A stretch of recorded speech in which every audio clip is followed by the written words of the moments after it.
Okay, this should be working pretty much fine.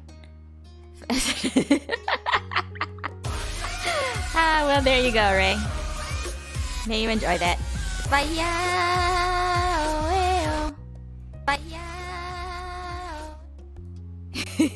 Just checking volumes.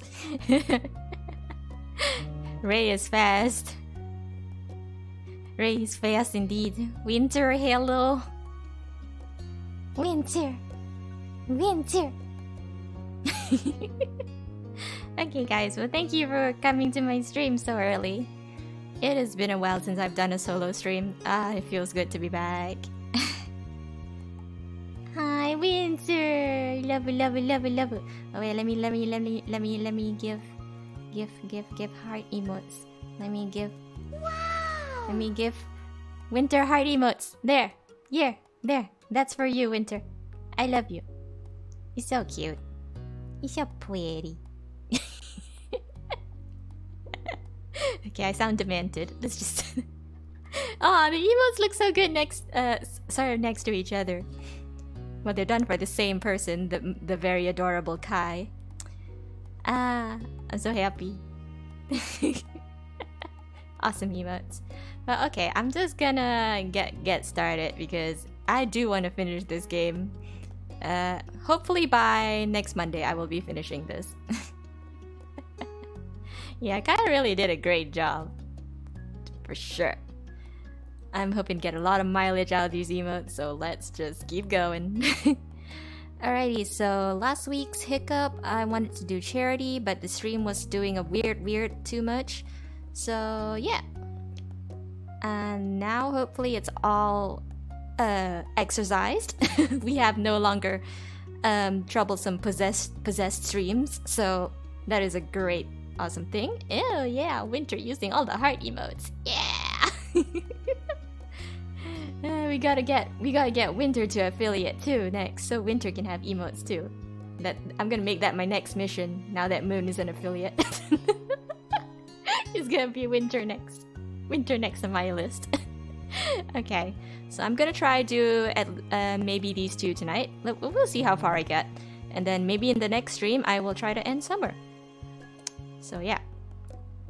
Oh no, she says. But oh yes. Oh yes. Sun beamed in through your window, warming your skin as you lay comfortably on your bed. With your arm hovering in the air, you held your phone above your face, squinting against the sun to read the latest text Cove had sent through. Oh, Cove texts me. I actually wonder where we left off.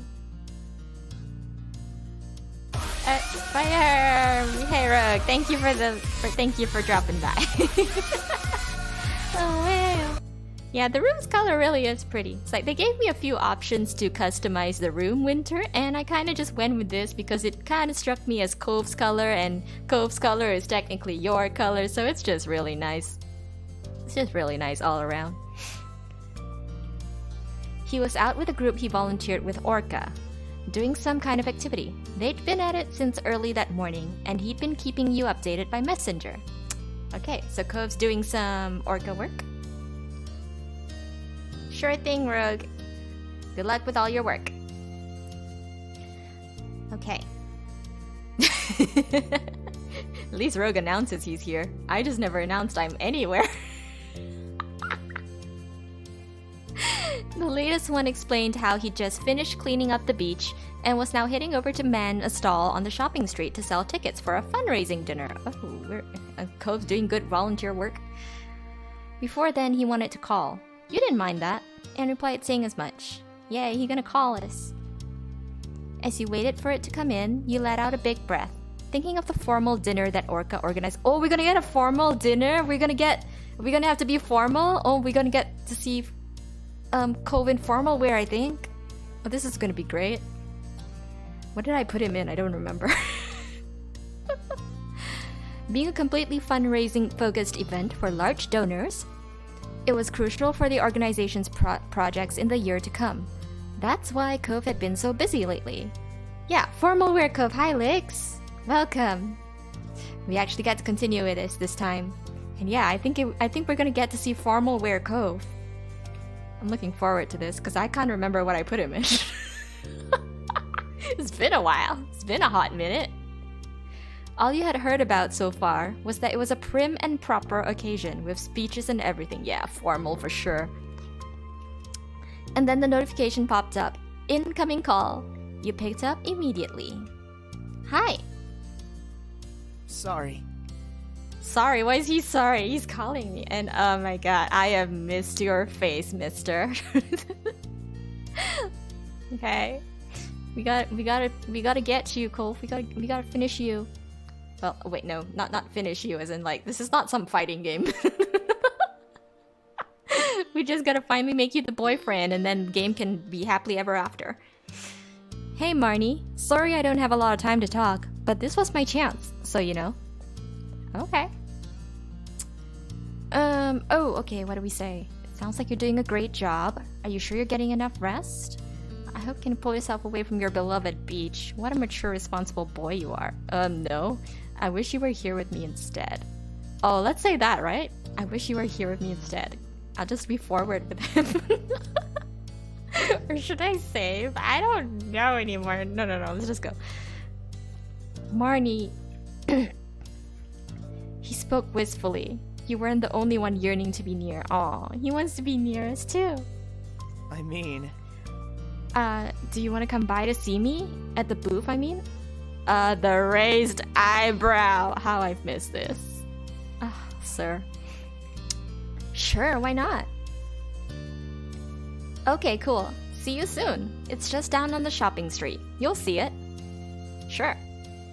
Alright, bye. See you. They're already acting like they're a couple, but they're not one yet. What is this?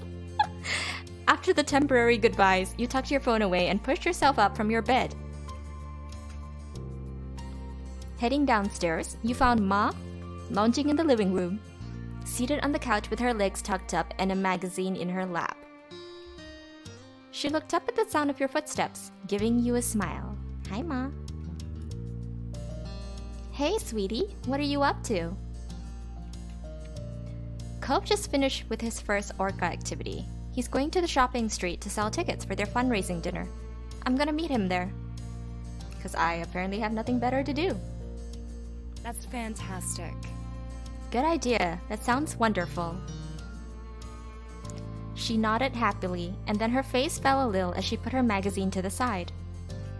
Why's her face fall? Ma, what is it? I'm still sad your mom and I can't make it to that dinner that night. It's okay. I mean, you're not part of Orca. It's not your obligation to be there. She seemed honestly disappointed, but her face brightened again when she looked at you next. You'll be going, right? I can buy the ticket for you if you don't have enough. What's the price? How expensive is this ticket? Thanks, but Cove hasn't mentioned how much it is. I'll check it out when I'm there. Alrighties. Is Cove gonna buy me a ticket? Is that why he didn't say how much it is? Okie dokie. Perfect. Let me know how it goes. You agreed with a nod, walking backwards towards the door. I walk backwards? Wow. That's not something I like doing. I like knowing what is in front of me when I walk. When I walk backwards, you can't exactly see. I don't have eyes behind my head. Plus, in my house, when you walk backwards, you pretty much step on a cat. Not a good thing to do. Thanks, sweetie. Have a good walk. And tell Cove I said hello. I will. Bye, Ma. Strolling out the front door, you shut it behind you and let out a deep breath. You had known that the event was coming up, and that you'd most likely be going to support Cove, but you hadn't thought about it too much before now. With a small nod to yourself about everything you'd have to do, you began the walk to the shopping street. Okay, the very familiar shopping street. You hit the shopping street and casually walked along beneath the afternoon rays, window shopping and browsing through the various stalls that were set up around the place. It didn't take long until you spotted Cove's bright seafoam hair behind a counter and the banner advertising the fundraising event. Is he the only one there, or do we have I forgot the name of the other girl. Man, I'm literally 2 weeks away from this game and I forget their names. I know it's a Miranda and someone.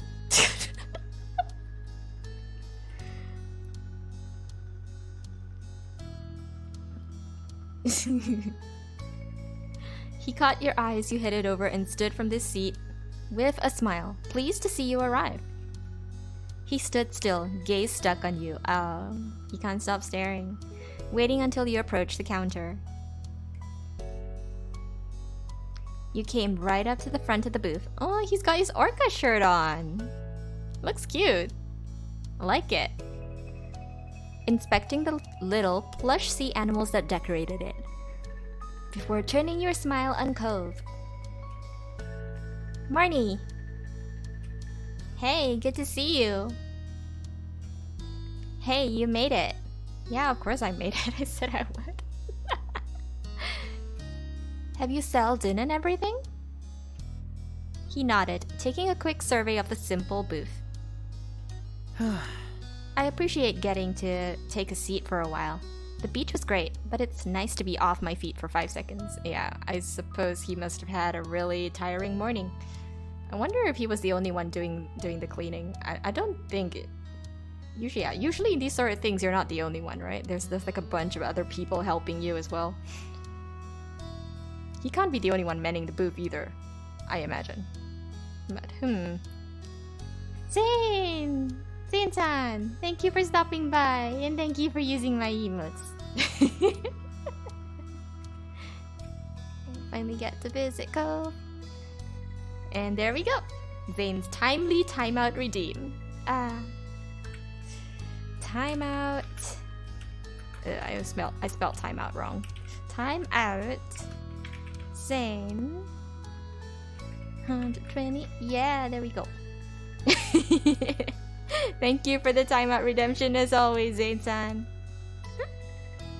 Such a pleasure. It's so much fun. Lix, thank you for using the emotes. I'm so happy that Kai's emotes are going to good use.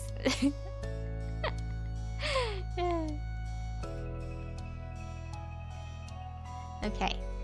Cove chuckled. You were glad to see that despite all the work he'd been doing, he was in high spirits.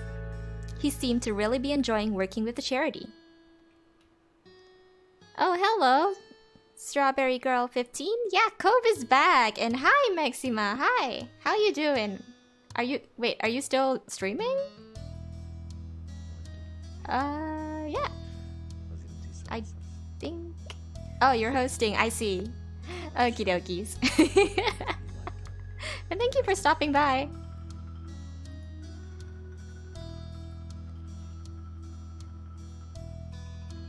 You had to stop. Oh, okay. No worries, but thank you so much for stopping by. I'm just trying to get somewhere with this game. Oh, Wi-Fi disconnection. I feel the pain. Yeah, I get that a lot. I'm hoping it doesn't happen tonight, but yeah, Wi-Fi does occasionally do the iffy. The oofy. Yeah, you know how it is when you can't get good Wi-Fi. Gore! Thank you so much for the lurk, and yay, you can actually do that with my emote now. Thank you so much, Gore. It's always a pleasure to see you. Well, okay guys, just to recap a little bit for the people who just came into chat, I have not played this game in 2 weeks because of various issues. Yeah, hopefully it does not DC. So yeah, this is Our Life. It's a visual novel dating sim type game, and this is our love interest, Cove. Cove Holden. He's kind of like a beach boy, and we're all 18 in this part of the game. He is not our boyfriend yet, but we are trying to court him, and we know he has a crush on us. We just don't know when he's gonna freaking get it together and ask us out. So I'm trying to make that happen right now.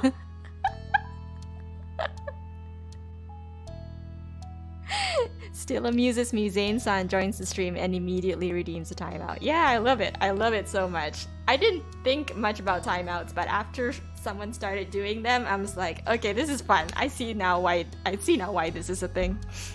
So yeah, okay, let's get our Cove. Let's get our Cove. Okay. So, how much are the tickets for the event? Just do it! Just Make do it. your dreams come true! My dreams are to be with Cove in the happily ever after. I will make it come true somehow. Let's go. He hesitated for a moment, rubbing at the back of his neck awkwardly. They're $150. Whoa, I only found out today. That's a pricey ticket. No wonder this is a formal event. Oh man, that's gonna hurt. Should I have taken those $20 from all the way back when his dad tried to bribe me to be his friend? Oh yeah, that's the story of how Cove and Marnie in this game met. His dad tried to bribe me to be his friend when we were both 8 years old. So this is a childhood friendship kind of thing that's been blossoming over the years. Oh man. Wait, what? Yeah. That's basically yeah.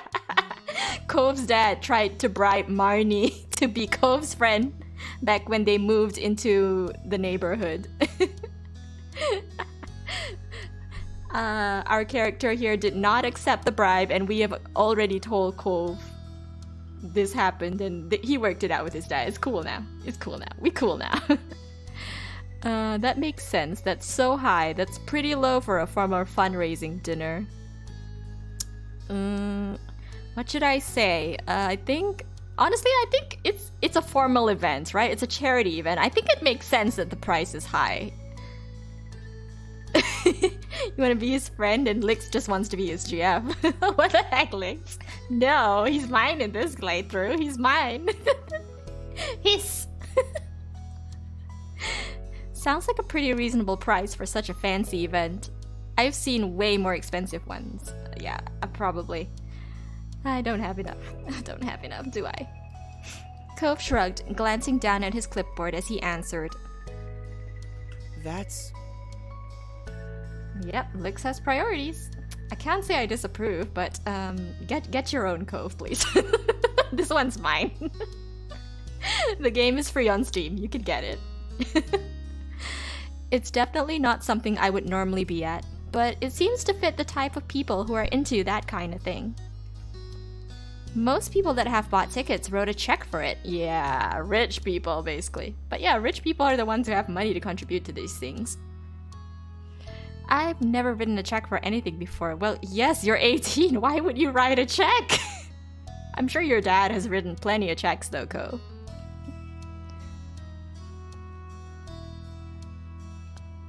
Well, you don't actually have to show your mom though, Lix. Unless you want to. I mean, my mom knows I play dating sims / visual novels. My mom knows. Of course, my mom was also the person who bought me the 50 Shades series. So I think my mom has just accepted the fact that I am this kind of person. It's nice to have an accepting parent, I suppose. Good luck, people. Moving on. You laughed briefly and shook your head at him. And upon seeing the look on your face, he trailed off and cleared his throat softly. My mom is cool, yo. My mom is cool.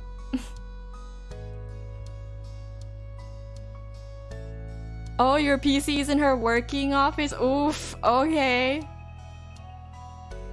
Well, unless she's like literally reading across... reading from behind your shoulder, then you should be okay, right? If you wear earphones and stuff. I mean, I don't know. I imagine it'd be better to play when she's not in the office, if that actually happens.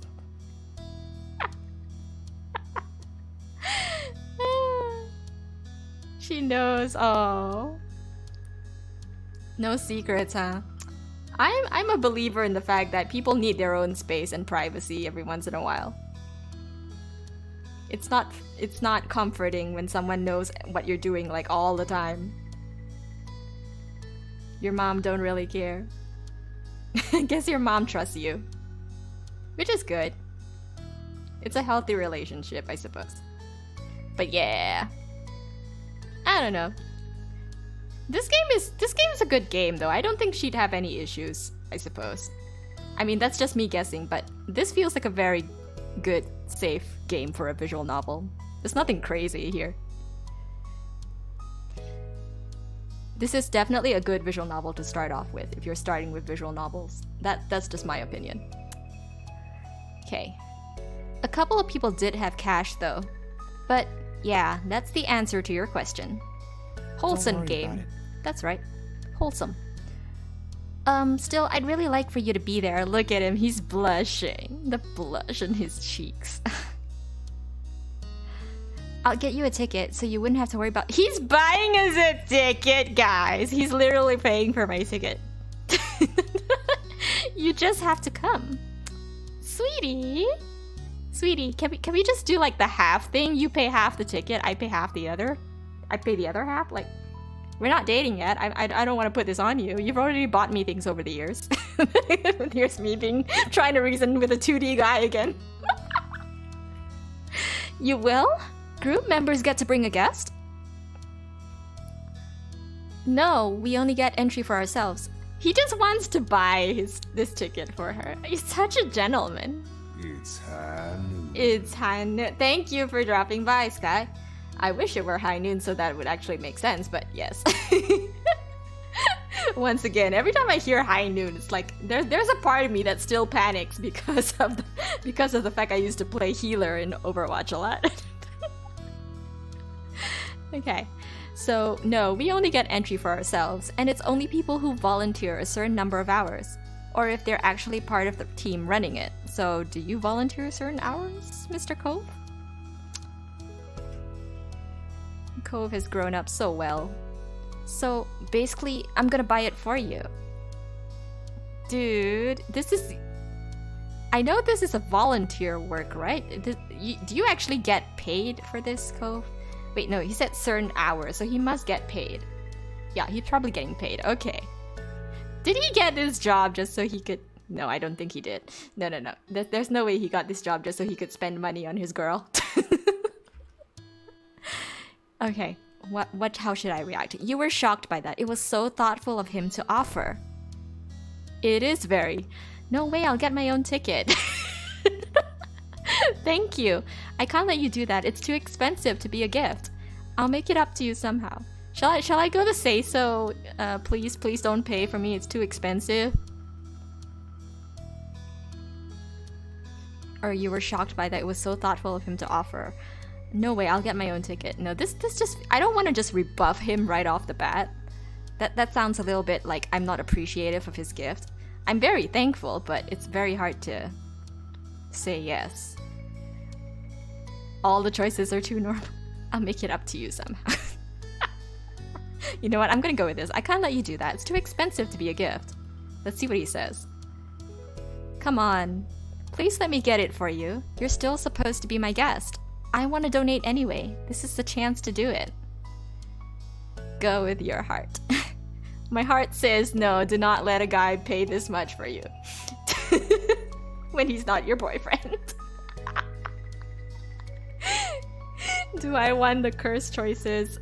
Oh gosh. If Rogue and Moon were actually here, they'd make me make the curse choice. Let's pray they don't come and say anything. Otherwise I'm so doomed. Alright, if you're sure, I'd still rather buy my own. Can we at least split the cost? Can we... No! I spoke too soon.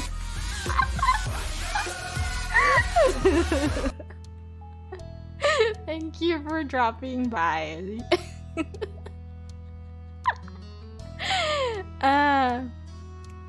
Okay. I'm just over it. Alright. I don't think I want to say I'd still rather buy my own. He's already offered twice now. It's kind of weird if I do that. Can we at least split the cost?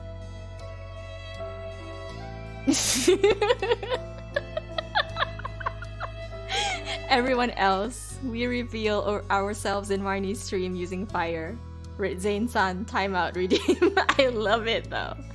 Yeah, there's split costs. Shall I go with that? Shall I go with split costs? Split is better.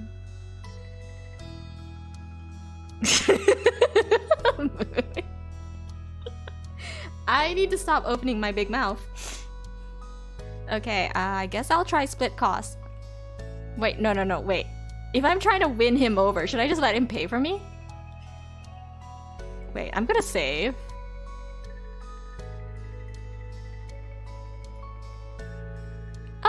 Hey, Urkiel. Urkiel. Hi, welcome. Oh, thanks for dropping by. Oh, Trash Panda too. Hi, thank you. Thank you for coming. Yes. I'm finally back with Cove. Visual novel, dating sim guy. This is our guy. He's not the boyfriend yet, guys. We're getting there. I think I'm gonna try to let him do the boyfriend thing here. I think he might appreciate that, but I don't know. So I've saved. If anything happens, I'm reloading. He nodded, a smile slowly breaking across his face at your acceptance. Okay, he seems like he's happy. It is never enough for me, Urkiel.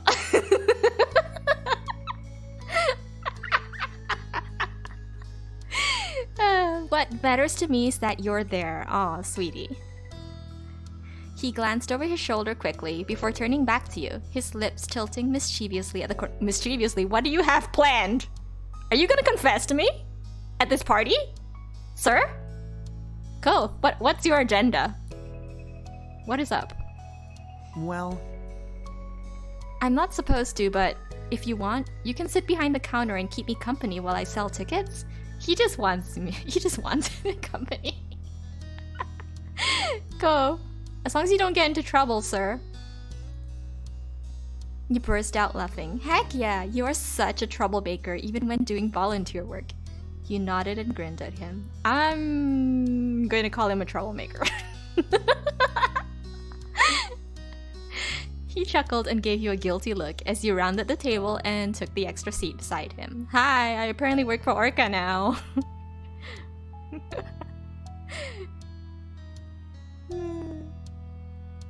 You gonna give him confidence boosts when he can buy you things. Yeah, I suppose so.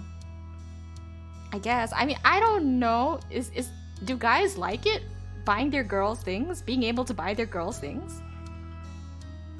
I don't understand. It's always been a like split cost for me thing. But I guess that's because I don't have a boyfriend. They do? Okay. So I should let people pay for me more often? Is that what this is? I need to swallow my pride. But I don't always have the money to get presents for people. It sucks. So I try to make things for people instead. Like I gave my cousin crochet booties for her newborn baby. It's like that's all I can do. That's all I can do. Well, imagine if your crush would start laughing maniacally in front of you for the idea you had. Not a good choice. I guess it depends on the type of person your crush is. It's very, very confusing to navigate these sort of situations. Some people just like giving out coffee some mananja rice. This is not normal, Moon. My friend said it gave them a sense of accomplishment. Okay. Well, thank you for all your take, guys. I guess... Well, I hope I can experience this someday. There he goes. How many copies is it now, Moon? I don't even know anymore. Just a little a fun fact for you guys in the chat. If you don't know, Moon has bought a number of people Monster Hunter Rise, myself included. He's crazy.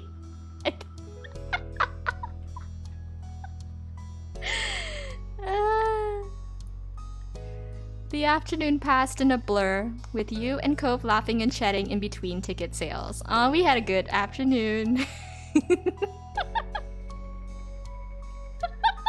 No, Zane, the moment you tell him you have a Switch.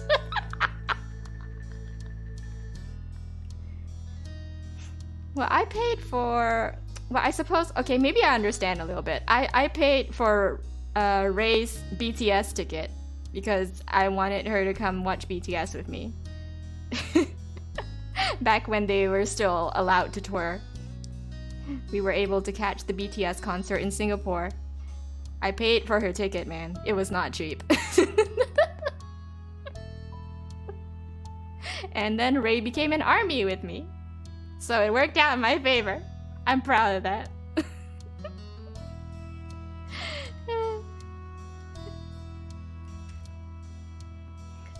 As the time drifted on and the sun sank lower in the sky, 6 p.m. finally rolled around, and you helped him to get everything packed up to call it a day. Really, was there no one else besides him just manning the booth? As you headed back home together, you thought of the fundraising dinner, and how close it was now. There was still plenty to do before the big night arrived.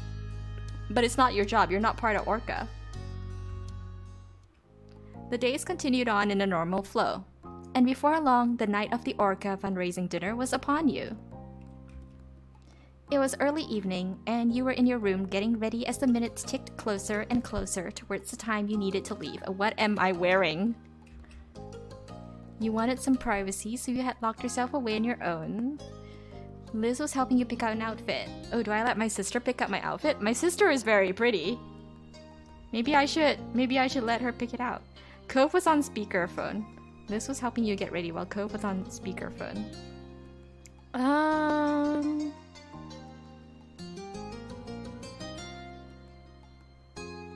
don't know about splitting bills though. I got into a huge argument with a friend in college because I would always fight for the bill and end up paying for the meals, and he said I was flexing my money, and I was like, no, this is just what we do. Oh no! Oh no, Ray! But Ray, if you do play Monster Hunter with us, I would really enjoy that. It's just that I don't know if you have the time to do so. Ray is very busy, guys.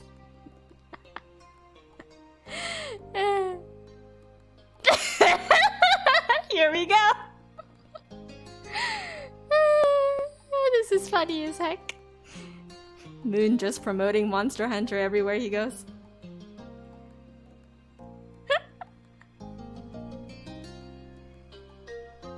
Yeah, it is based on the partner. Let's see, what was I gonna say to this? I don't know if Cove is someone I want help with my fashion. Maybe I want to surprise him. Shall I just save and...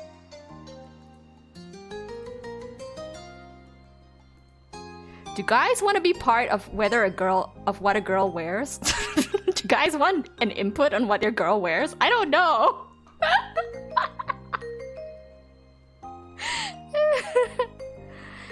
Cove, Liz.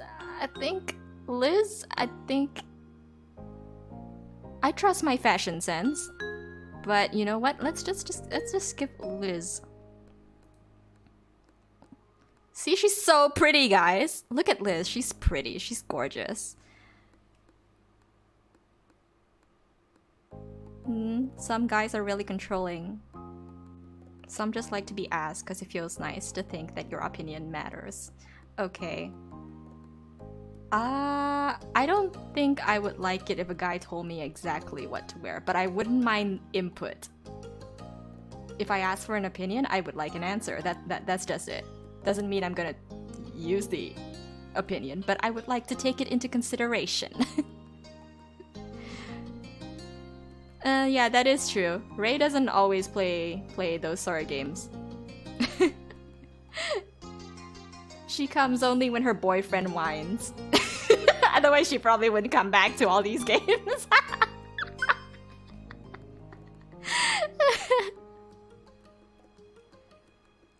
Okay, that's a good way to think about it. Why would I not expose you when you have continuously exposed me on Twitter, Ray? Treat others the way you would like to be treated, or else. You reap what you sow, girl.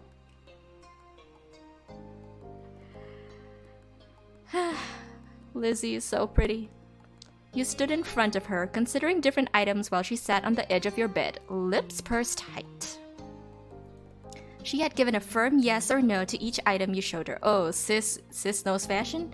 Which had now reduced your options down to a small pile to choose from.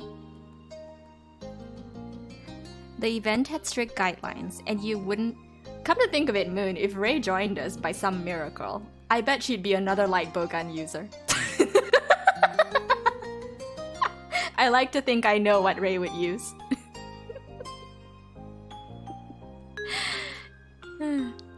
The event had strict guidelines, and you wouldn't be let in unless you were dressed to code. That meant having to find a truly professional outfit, but one that you were also happy with, yes.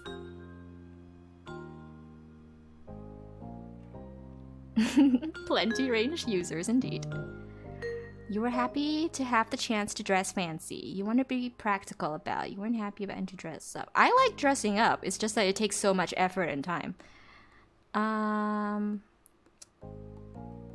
Well, usually if it's just me alone, I would like to be practical about it, but if there's someone here to help me, then fancy the heck up. There were a couple of outfits that didn't get nearly as much use as you would have liked, and now was the time to show them off. May you like it, Cove. Stretch? Oh, stretch redeem, yay! Oh my god! I really could use a back massage, but freaking MCO, movement control order. And my cat now refuses to give massages. I think it's too hot. I keep trying to make this little... I keep trying to make Fonzie give me a back massage like he used to do, but he is not having it. Okay, thank you for that, Winter. That felt good. Thank you. Winter taking care of me as always. You smiled as you picked your way through the items, your excitement shining bright. That's fine. You don't need to get too in your head thinking about the look, but you do need to hurry up and pick something. Okay, get moving, Marnie. Get moving. Oh, aren't you helpful, Liz? Don't push me, Liz. You laughed a little. You shook your head. Let's be a bit jokey. Oh, aren't you helpful, Liz?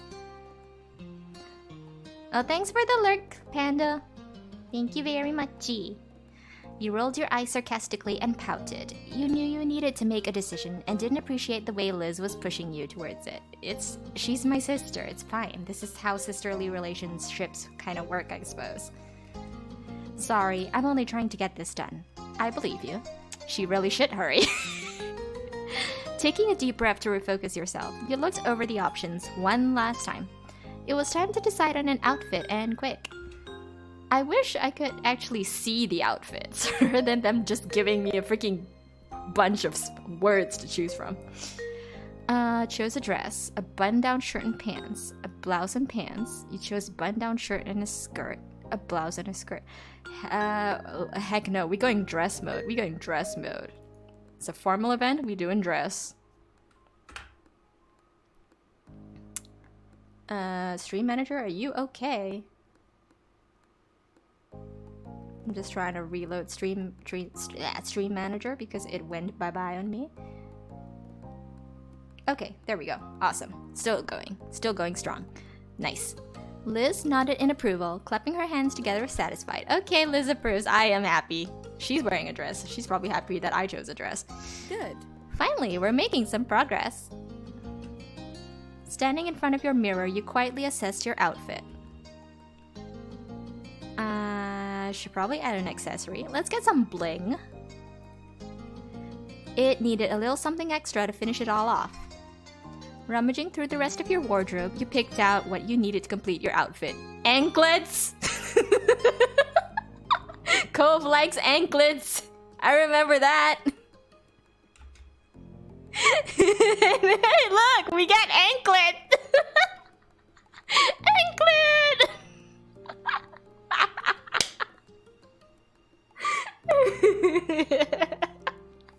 Anklet gang!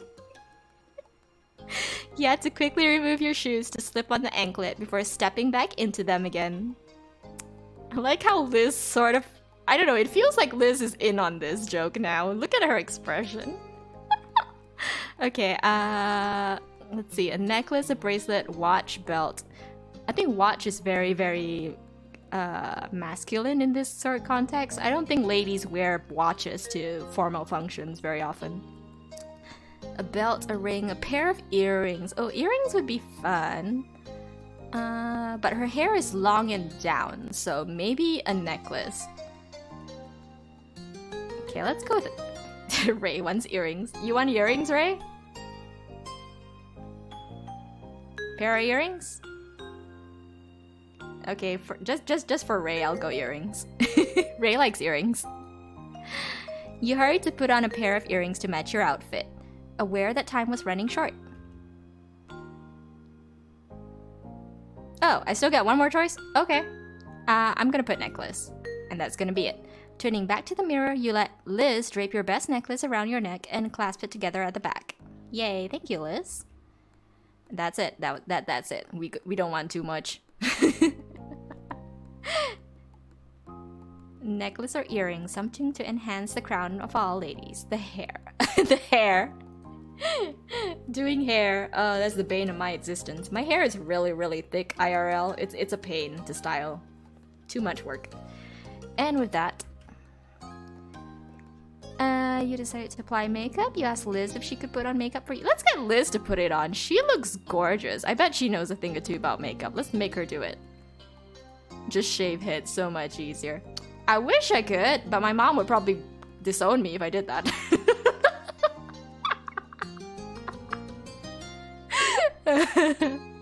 I really would do it if I could.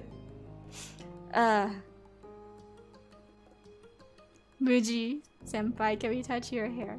But I do like touching people's hair, especially if it looks nice and soft. Okay, let's pivot away from that conversation. Brushing hair is super relaxing, unless your hair is heavy like mine. I mean, if someone brushed my hair for me, that'd be amazing.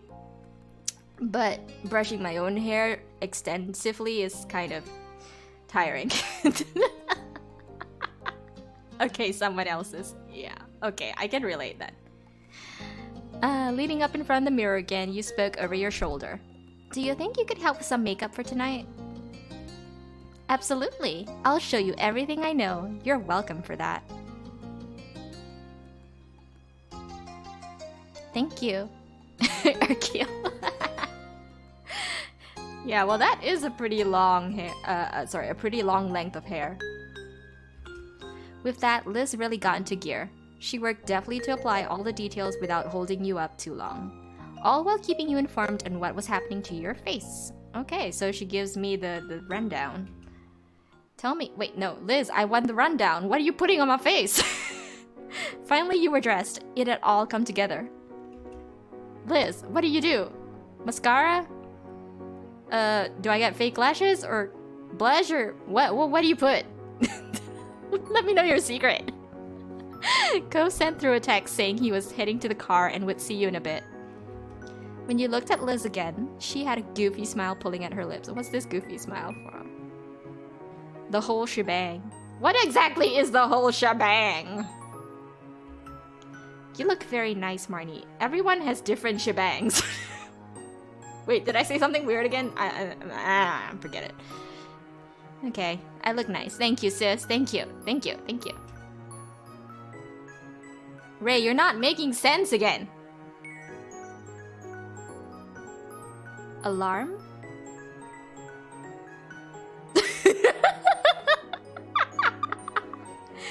I don't know, I feel like Western makeup always tends to look very heavy. But maybe this is just what I see on YouTube and Instagram or whatever, or TikTok. I don't know. I like the Eastern makeup a little bit better. It feels less cakey looking. But I guess because I'm Asian, it just suits my face better, so. You know how some people are like, let's bake our makeup on our face? Like, I'm like, why would you? It's too much to me, but I don't know. Maybe it works for some people, just not me. Let's see. Thank you. Twisted around your outfit excitedly. I do look good, don't I? Am I supposed to be confident about this? Now you're talking like our moms. You blush and smile at the compliment. I don't think I need to blush and smile at my own sister. Let's just do a thank you. Sis did a good job, I suppose. And thanks for helping me out. I'm sure it wasn't easy. Liz laughed softly and ruffled your hair, but only barely. Not enough to actually mess it up. Oh, she cares. She good. You've got that one right. But you know I'm here, whenever you need it. Well, thank you for growing up to be such an awesome sister. Liz wiped a pretend tear away with her finger, sniffling dramatically. What? Why?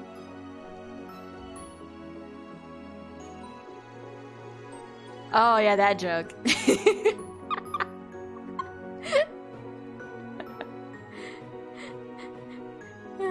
I remember there's also the joke like how men feel like some men feel that women wearing makeup is like cheating them. And then I remember there was this thing I saw somewhere, maybe Facebook, where it was like it's not my where a woman responded to it saying like it's not my fault that that a guy thinks gold eyeshadow is normal or something. Yeah, right? Let people wear what makes them feel comfortable. Stop judging everybody. As long as it's not harming anyone else, I don't see a problem. Oh, precious Marnie, you're really all grown up. It happened in the blink of an eye when I wasn't even looking. You were looking elsewhere, Liz. She chuckled to herself, nudging you towards the door. All right. Time to get downstairs. Your special boy awaits. Special boy. How's he looking? You carefully headed down the stairs and into the living room, where your moms were waiting for your appearance. They're treating this like it's my freaking high school prom or something.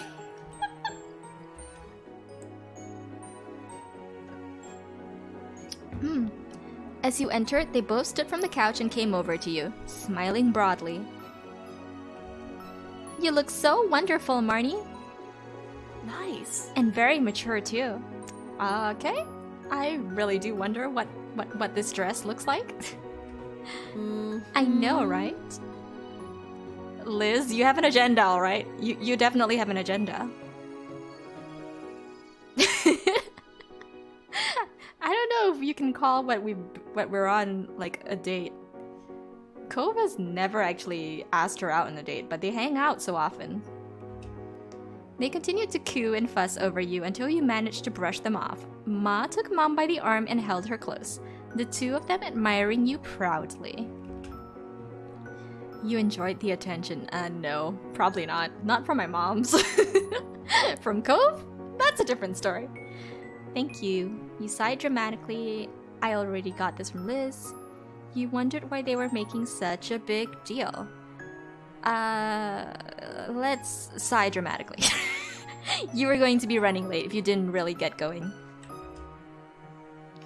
Liz came over to you and smirked, as if she were reading the very thoughts in your head. She's got the eyebrow now. You'll have to get used to this one day, Marnie. You're the baby of the family, after all. Oh, family forever. Okay, I'm a baby. I'm a baby forever in this family. Ma came in to give you one last hug, and before you knew it, another pair of arms was wrapped around you, and then a third. Both Mom and Liz giggled as they hugged you tight. Aww, everyone is group hug. Marnie is baby. This Marnie is baby. We hope you have so much fun tonight.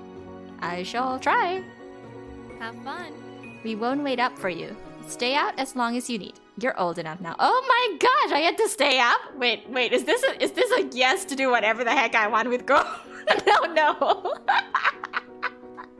Moms? Hello? Yeah, that is true. You're always gonna be a baby to your own mom. It's just how the world works. With a last wave goodbye, you left your family and approached the front door. It was time. Stepping out into the night, you closed the door behind you gently and looked out across the street. Cove. Where is he? Oh my god! He's blushing. He's blushing. He's freaking blushing. And oh my god, he looks good. So this is what I put him in.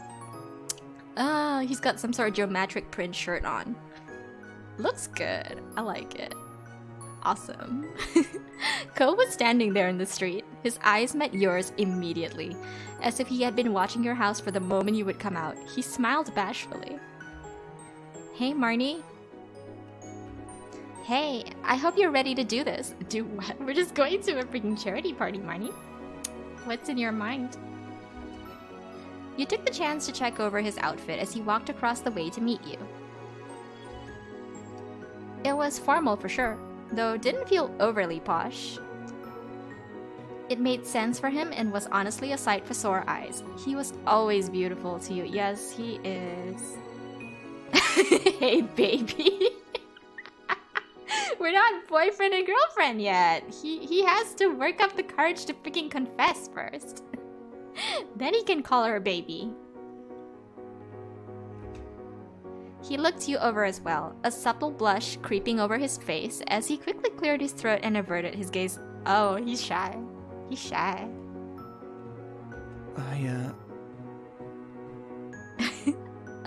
You... He seemed to be struggling to find something to say, rubbing at the exposed part of his arm awkwardly. He's trying to compliment her, and it's not easy. It's fun. Thank you for coming with me, and for dressing really nicely for this. Your outfit is good. Oh my god, this is a literal date, man! This is a literal date! I'm so excited! Ah!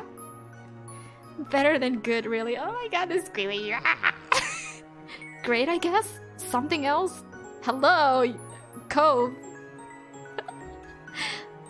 So, yeah. His gaze traveled downward to take in your full form. And he suddenly froze, his eyes widening on what you were sure was the tasteful anklet peeking out from above your shoes. He noticed the anklet. Game over, Cove! Signed, sealed, delivered.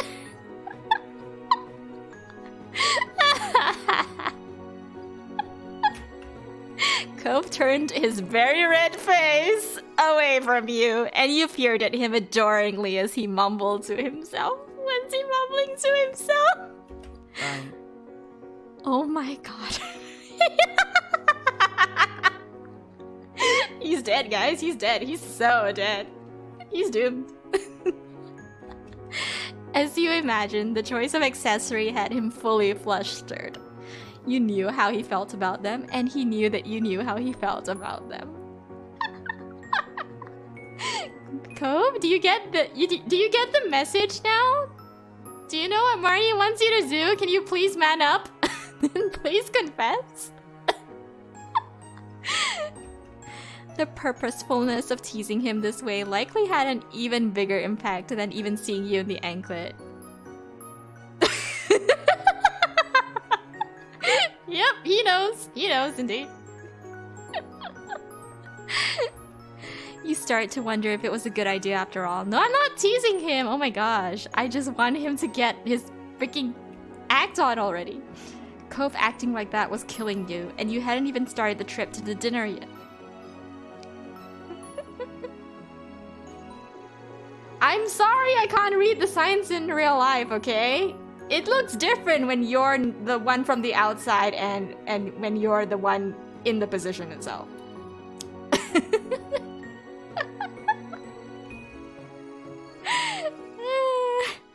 It took a great amount of effort to focus your thoughts and react to his overall assessment to your look.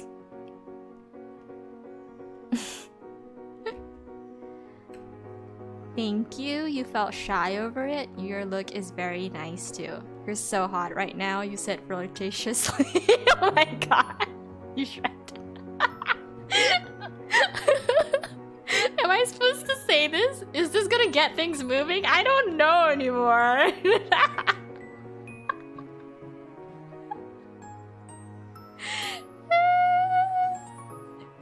You're too old for this, Hercule? Well, I'm not that young. Okay, I'm gonna save winter. We're getting somewhere tonight, aren't we? Okay, fine. Oh my god, you're like so hot. Heart eyes emoji plays with it. Why do girls do that? Why do girls do that? Why do girls do that? Okay, you're so hot right now, you said flirtatiously. Cove hung his bright red face in embarrassment after that. He wrapped his arms around his torso bashfully, as if trying to protect himself and the outfit from further teasing.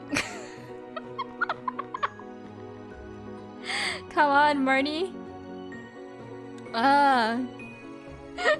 What the heck is that line? Oh my gosh, Moon. You laughed at the reaction. Why am I laughing, damn it? I like this. Marnie, stop ruining things for us. Then he shook his head, glanced back towards the garage, and throwing a thumb over his shoulder, spoke. Come on. We should probably get going. Wouldn't want to be late to such a grown-up event, right? After all this, if he doesn't end up with Marnie, I will laugh my head off.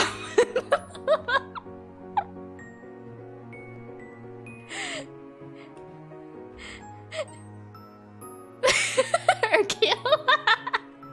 Cove is too shy. Yeah, let's go. You headed over to Cove's car together, hopping in and strapping on your seatbelts. You were on your way. Cove, I don't have a curfew tonight, just so you know. The event was being held at a place you had never been to before. You brought up the location on your phone to help Cove navigate there. It took some time to find the right address, and once there you were met with the task of finding a parking spot. Though you were on time, it seemed like everyone else had already showed up and claimed the spaces.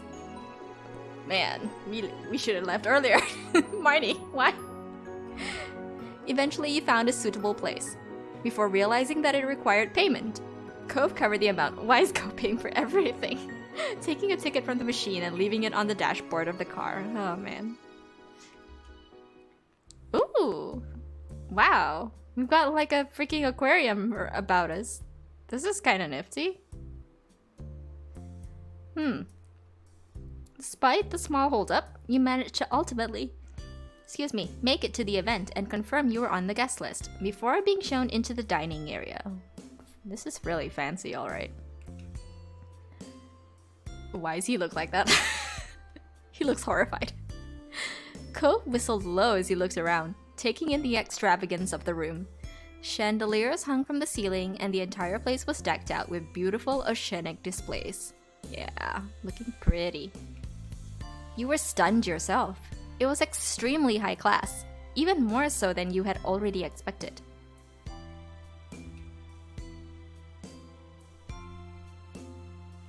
We take care of something we hold dear. In his case, it was the car. Imagine getting pulled car during event? I'm sorry, I'm not really following. Okay, what was I supposed to say to this? It's so nice. This is the best looking event I've ever been to. It's way too frilly for me. What frilly? I don't see anything. Oh, wait, no. Okay, frilly in a different sense. Okay. It's so overdone. Could be worse. You didn't comment. I actually think it's really nice. I don't know if it's the best looking event, but it's really nice. Let's just go with that. You had to be impressed by the work that had gone into making everything look this lovely, and how everyone had dressed up in their best outfits for the night. Seeing Cove smile as he took in the sights made you think he must be feeling the same way. The sound of Cove's name being called out echoed over the din of the room. When you looked around, there were a couple of unfamiliar people coming your way. Oh, he must be his co-workers slash seniors, maybe? I don't know.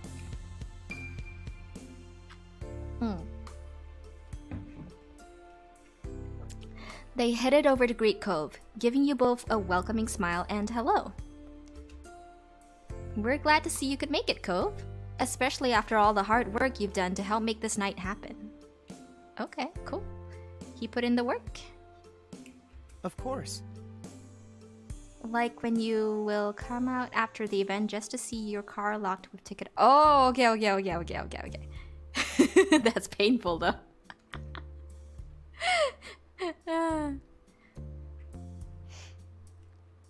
Okay.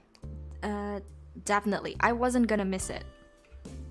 You must be Marnie. Cove has mentioned you often. It's so nice to finally meet you. Oh, Cove has mentioned me? Wait, why would he be mentioning me to his coworkers? I'm not gonna stop and think about that. It's too hard. It's too much. Yep, that's me. When you looked at Cove for confirmation, you saw he was running his toe along the ground, his face flushed red. What has he been saying to his co-workers about me? Cove? What have you said? What have you done? Marnie and I, we've known each other a long time, since we were just kids. That's wonderful. There's nothing like old friends. Yeah, childhood friend trope is a lie. I don't know, you have to be really lucky for it to be true for you, I suppose. I do not know anyone who has fallen in love with your childhood friend. Literally, I do not know anyone. Cove, we have to thank you for everything you've done for Orca. You're always welcome to join in on more activities when they come up. You too, Marnie, if you ever decide that's something you're interested in. I'm not particularly into the whole Orca thing, but like, I appreciate what you do, man. I appreciate what you do for the ocean. You know 7 pairs, wow. Man, I'm a little jelly of them. I wish this thing was true for me. You nodded your head in understanding, giving a small smile. Well, we'd better head off to greet the other guests. It was lovely speaking with you both. You all said your goodbyes and they faded into the crowd, leaving you and Cove on your own once more. Cove shrugged then, eyes darting around the place with an awkward look. Come to think of it, I'm really wondering where our other friend, because we have a friend who's also joined who also joined Orca with Cove, and I do not know where she is. She has not appeared so far in this chapter. Imagine being the one left alone. Yeah, that kind of sucks. Well, I'm one of the single people in my group of real life friends. I'm not the only one, so I don't feel so alone, but yeah, it would suck if you ended up being the only one. So, Cove, I guess we should talk to more people. There isn't much else to do at an event like this. Yeah, what do you do at events like this? You just like eat, talk to people, eat some more, talk to more people. Not my kind of scene, I guess. Consume sustenance. You found your way into groups of people who were standing around chatting while some light music played in the background. Oh, do we get to dance? Cove, can you dance? Cove, do you want to dance? Yeah, dance. Cove, can you dance? Can you? Servers with large silver trays were gliding between the guests, offering drinks and canapes. Cove was clearly hesitant to actually approach the people. Yeah, I relate, but was able to respond when various people greeted him first. Yep. You were enjoying talking to so many different people, both guests and members of the organization alike, and found yourself enjoying the company. Apparently, I am quite a social butterfly now at this stage in this game. I started off being the shy girl. What is this? When did Marnie in this game change so much? Just trying not to get drunk. Yeah. I definitely want these two to be responsible. Let's definitely stay away from the booze. The sound of a microphone crackling came from the podium at the other end of the room. Okay, speech time. Someone who you assumed must be the host for the evening was asking everyone to sit down in preparation for the meal and speeches. You had to carry out half of your family. Oof.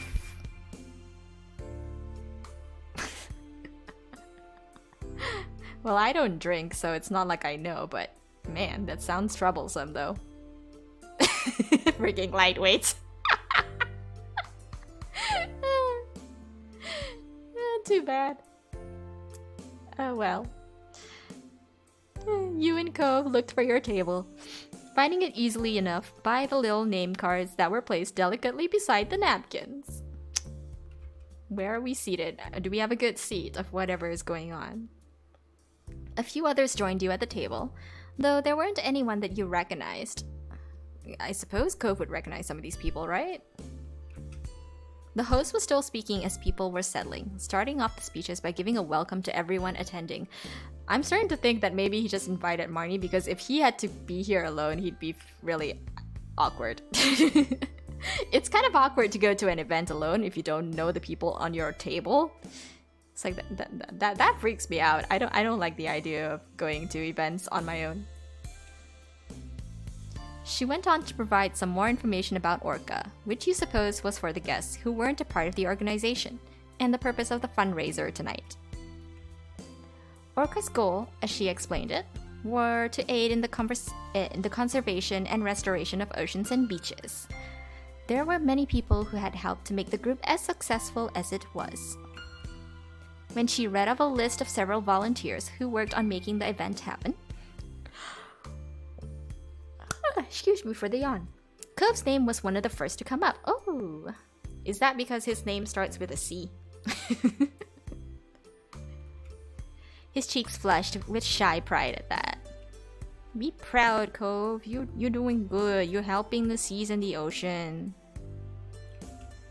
As she continued on to thank the large donors for the event, you checked over at Cove. He was still grinning happily to himself and tapping his fingers over the tops of his knees, pretty pleased to have been mentioned by name. He's so easy to please, I guess. You got a lovely lady by your side. He can just boast about your... He may secretly like it. I wonder. Let's just all ponder this together. Is he having a good night? I would hope so. You laughed quietly at his reaction. You rolled your eyes. You were excited for him. You tried to keep focus on the speech. I suppose I'll be excited for him. He's doing good, man. Let's show some support. He had worked to make this event happen. It was the least he deserved. Did he really like it? Okay. I am not good at flirting IRL, so I think I tend to read these things kind of like wrong. So yeah, your input definitely helps, so thank you. Thank you. I am dumb. Despite the fact that I like hot guys. You can tease. I shall try. Well, Moon, you have all the experience in the world. While the host continued speaking, multiple servers dressed in black were setting the first course of the menu in front of guests. Ooh, what do we have to eat? What are these yummy morsels? Like, we're surrounded by freaking fish in a freaking aquarium. Like, show me this menu. It must be delish, right? It must be. One of the servers set down a plate in front of you, and you thanked them quietly before looking over the dish with interest. You recognize the dish as a simple Caesar salad. Oh, we starting with salad? Okay. The host quickly wrapped up the end of her speech, thanking everyone once more before inviting you all to begin your meal. Okay. Well, anyone who had included a special dietary note when signing up for the event received a vegan or vegetarian version. Oh, well, that's nifty. I like it when events have these sort of things. And there were also small baskets of bread set around the table. Nice. When it comes to Malaysia, I don't have the highest expectations when it comes to restaurants meeting people's dietary needs. I know you can ask and stuff, but it's not always like made public. Like, you literally have to go to someone and ask about it. Why does the thing, like, why did my auto mod catch that for you, the fish? I'm like, why? I am not a vegan. I mean, I don't mind vegan food, but I am not a vegan. I like pretty much eat whatever the heck I want without really sticking to a specific dietary need. I eat so little as it is, so it kind of doesn't really seem to do much for me. So yeah, I kind of just eat whatever I want.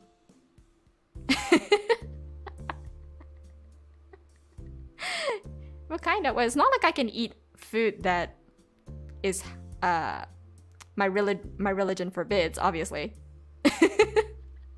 I obviously can't drink. So yeah.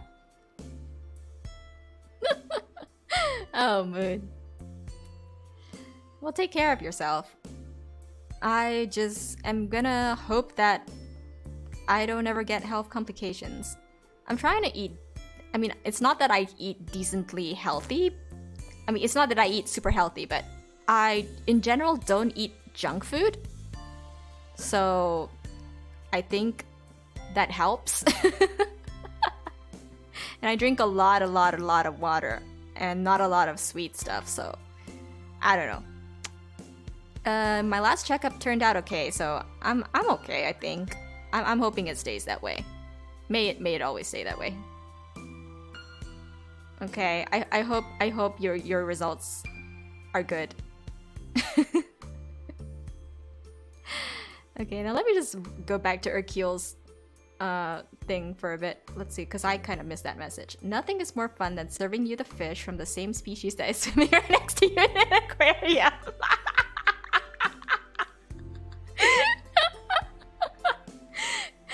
You ever go to one of those Asian restaurants where they catch the fish in front of you and then, okay, here, this is your dinner for tonight, and then they cook the fish and bring it to your table and you're like, yeah.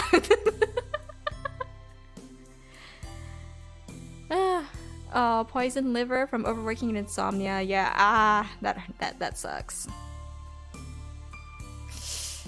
It's not so easy to take care of health these days. I don't know about you guys, but yeah. The whole fast-paced lifestyle is not doing any favors for our health these days.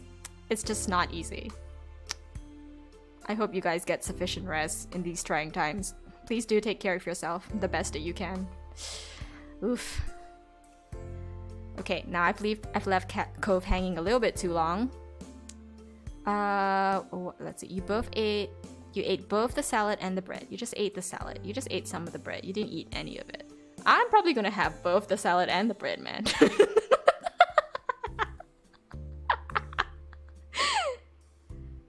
You're good now? Okay, that's good to know. I'm very glad. Never want anyone to be suffering. Oh yeah, I agree, Moon. It's best when the tanks are right next to your table.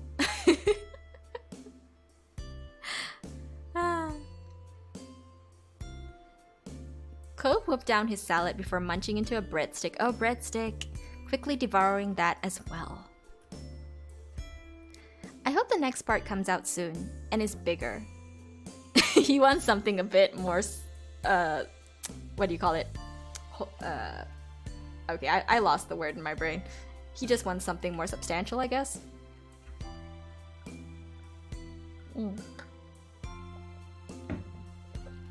You could hear him mumbling to himself as he reached over for another piece of bread. Yes, breadsticks. Breadsticks are win. He glanced around the table and you followed his line of sight with curiosity, noting that everyone else was still eating the salad. Stopping his hand mid-air, he quickly pulled back and rested it on his lap without taking another breadstick after all. Oh, okay. Why do you stop? It was clear that he was starting to feel unsure of himself, and he looked a little out of place here. Cove, it's okay! Aw, baby! He folded his arms and turned away from them to you. Hey, did you like the salad? It's Caesar salad, so I guess? There's nothing ever wrong with Caesar salad. It was really good. It was too small. It was alright. It's just the first course, man! It was alright. He panicked because he ate too fast. But it always makes me happy to see people eat. I don't have a big appetite, so when other people eat, I'm just like, good for you. It's like, please go on, eat the half of my food that I can't freaking fit into myself. Please just eat. You're the one cooking. Awesome. I've had better. Oh yeah. That will definitely trigger. I do not like it when people start tasting things before I'm done cooking them either. When I do cook, anyway. It's like, wait till I'm done, then you can dig in.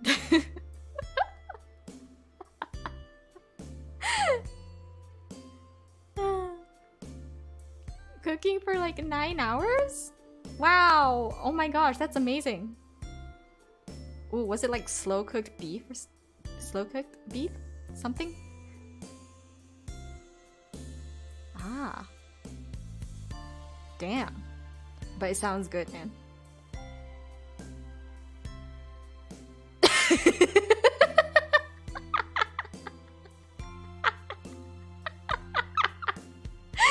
Moon. Moon trying to feed the people. The people don't want to be fed.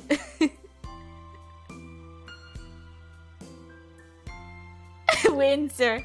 But yeah, I get the impression that Winter, you are the type to do that. But I don't really eat a lot of fried food though, Winter. I know you like fried chicken. I like grilled and roast and steam and stuff like that. I don't know. My family always tells me I have very bland taste buds. It's not that I have anything against fried food. It's just that eating fried food sometimes makes me feel sick. So I don't eat a lot of it if I can help it.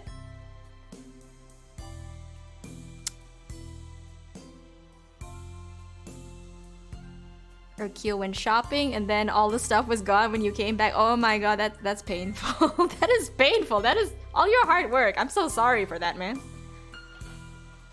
Oof. I hope those people learned their lesson. Smoked meat? Yeah, I love smoked meat. It tastes so good. I love the smoky flavor.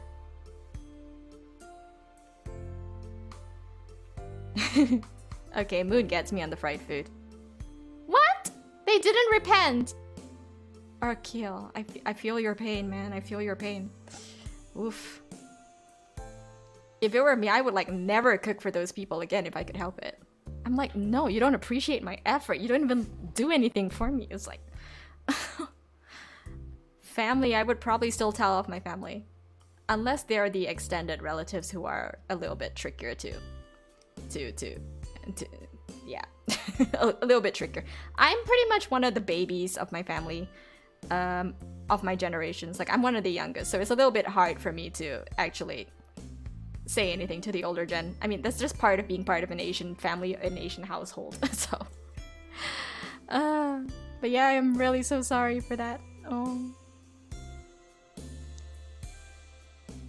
Deep fry a Big Mac once.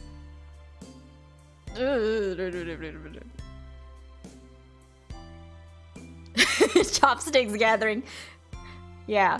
Thankfully in my family, like, I think half of my family that's around me right now is like Chinese as well. So the chopstick wars do go down, but there's a half of my family that are not capable of using chopsticks. So I always feel so sorry for that half, because when it comes to like Chinese New Year or something, they can't freaking keep up with us. It's funny as heck.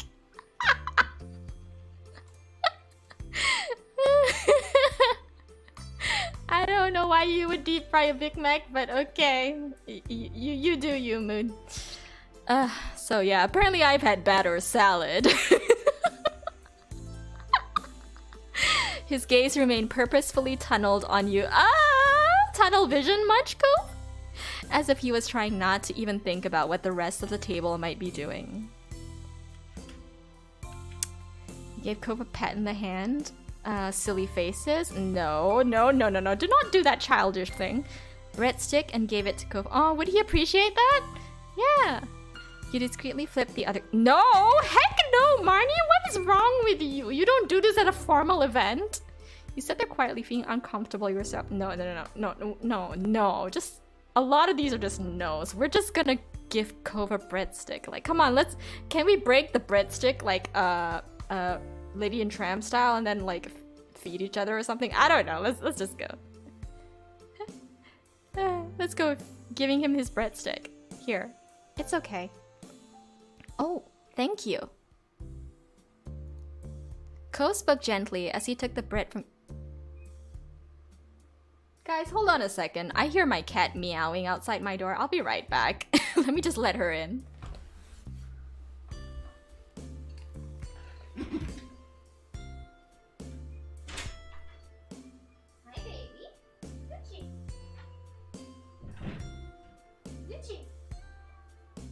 Gucci? Gucci, I'm streaming, girl. Okay, cat is in room. Alrighties, now that that's taken care of, if you hear any meowings, that is my Gucci, the ragdoll. Okay. Cove spoke gently as he took the bread from your hand, looking choked up by your reassurance. Aw. He munched away on it happily, seeming much more at ease. Good boy. It wasn't much longer until the main course was arriving, and the various chicken, steak, and veggie dishes were being served throughout the room. Okay, what do I get? Chicken? Steak? More veggies? I already had veggies. Can I get some meat, please? An array of scents wafted through the room, making your mouth water. You had chosen the chicken, steak, vegan, vegetarian. I don't really want to go vegetarian as much as... Okay, honestly, I don't eat a lot as much veggies I probably should in Malaysia. When I was in Australia, it was like veggie central because the vegetables tasted so good there. But now that I'm back in Malaysia, it's like, okay, none of these veggies compare. Nothing's as fresh as I want it to be. What is it, Gugu? What is it? Gucci, where are you? Okay. I'm gonna go with... Can never go wrong with chicken? Okay, let's go with chicken then. Yes, Gucci. Vegetarian food is pretty decent in Malaysia though. Where did you go? I need to know this because I do not taste... I have not found epic vegetarian stuff in Malaysia. Gucci, what is it, baby? Why do you keep meowing? Gucci?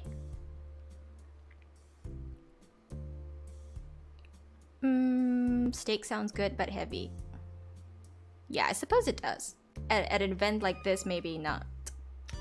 Yes, Gugu. Ah. Kitty. Can you guys hear her meowing?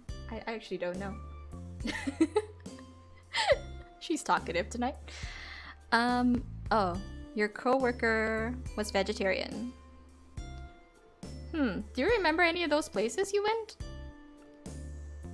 I mean, my family likes... Okay, no. My mom and I are okay with veggie, but my brother is not big on it. So we don't always go to vegetarian places because then one person will probably not eat.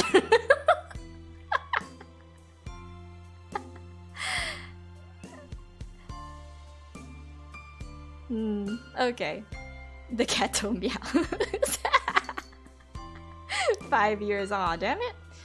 Yeah, small businesses are not doing so well right now. So a lot of places have closed down. So maybe some places might not be doing so well right now.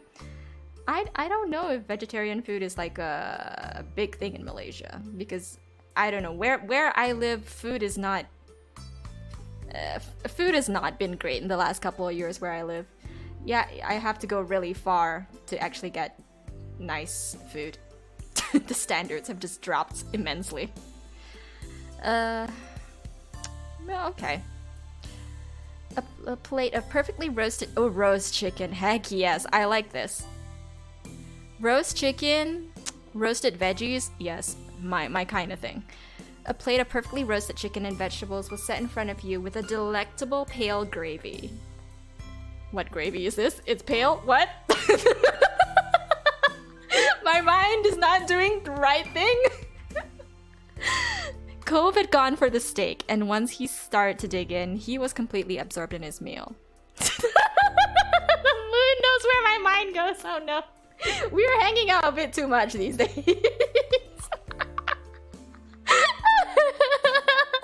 Panda, no! Not you too! I know.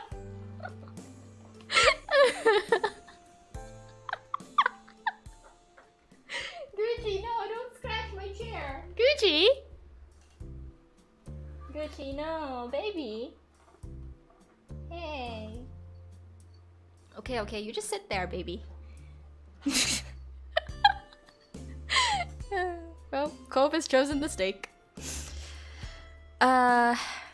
Your You're gonna choke if you keep inhaling your food like that. You kicked him under the table. Ooh, are we playing footsie now?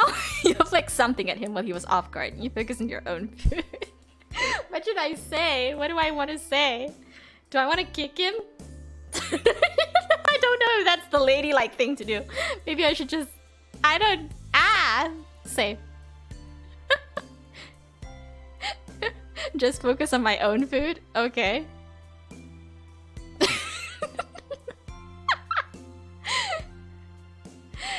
Do not disrupt man's meal. Okay. I guess it depends. I always had to keep an eye on my late dad when we had events, when we attended events like this, because he'd always be so messy, but he had a high position and he had a reputation, you know? I don't know. Okay, I'll let Cove do his thing. It was going to be a full evening, so you wanted to try eating something while you could. Dinner eventually ended, and last of all was dessert. A lemon sorbet that had been partially dyed blue. It was partially dyed blue. Why? Why is it partially dyed blue? But lemon sorbet does sound pretty dang ass good. It just washes down all the other stuff. The mix of white with bold streaks of blue made the little scoop look like a ball of roaring ocean waves. Ooh, I wish I could see this. Sounds like something out of MasterChef.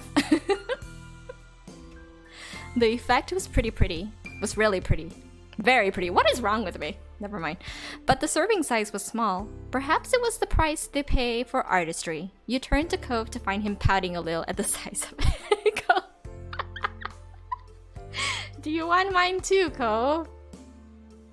Cove? Digging into dessert, it took him only a few bites to polish it off.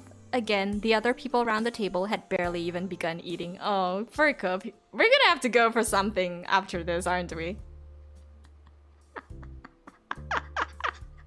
A lot of plosives in that sentence. Okay, Cove. We're gonna have to get you some food. We're gonna have to get you some supper after this.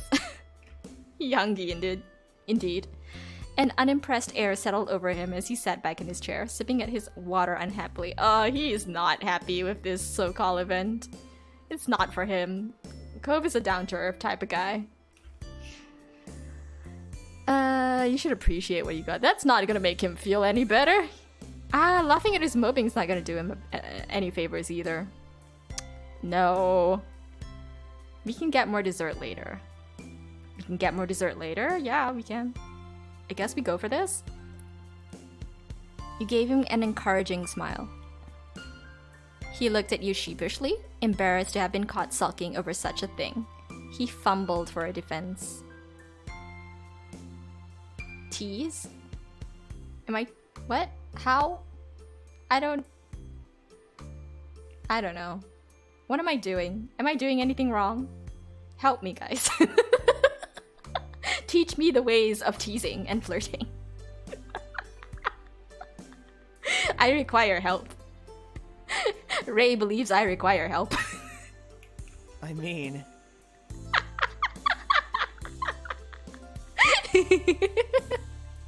Help. It was just really good, that's all. And now it's gone. But I'm okay. With a slight grin, he shrugged to show that he was really fine. Would you like a bite of mine? Do you want my dessert? Alright, Cove. I'm doing fine. Are you two of two separate opinions in regards to flirting? Is that what's happening? I don't know. I'm sure different people like different things. Different approaches work well with different people, but I do not understand how to read Cove here. I'm just not.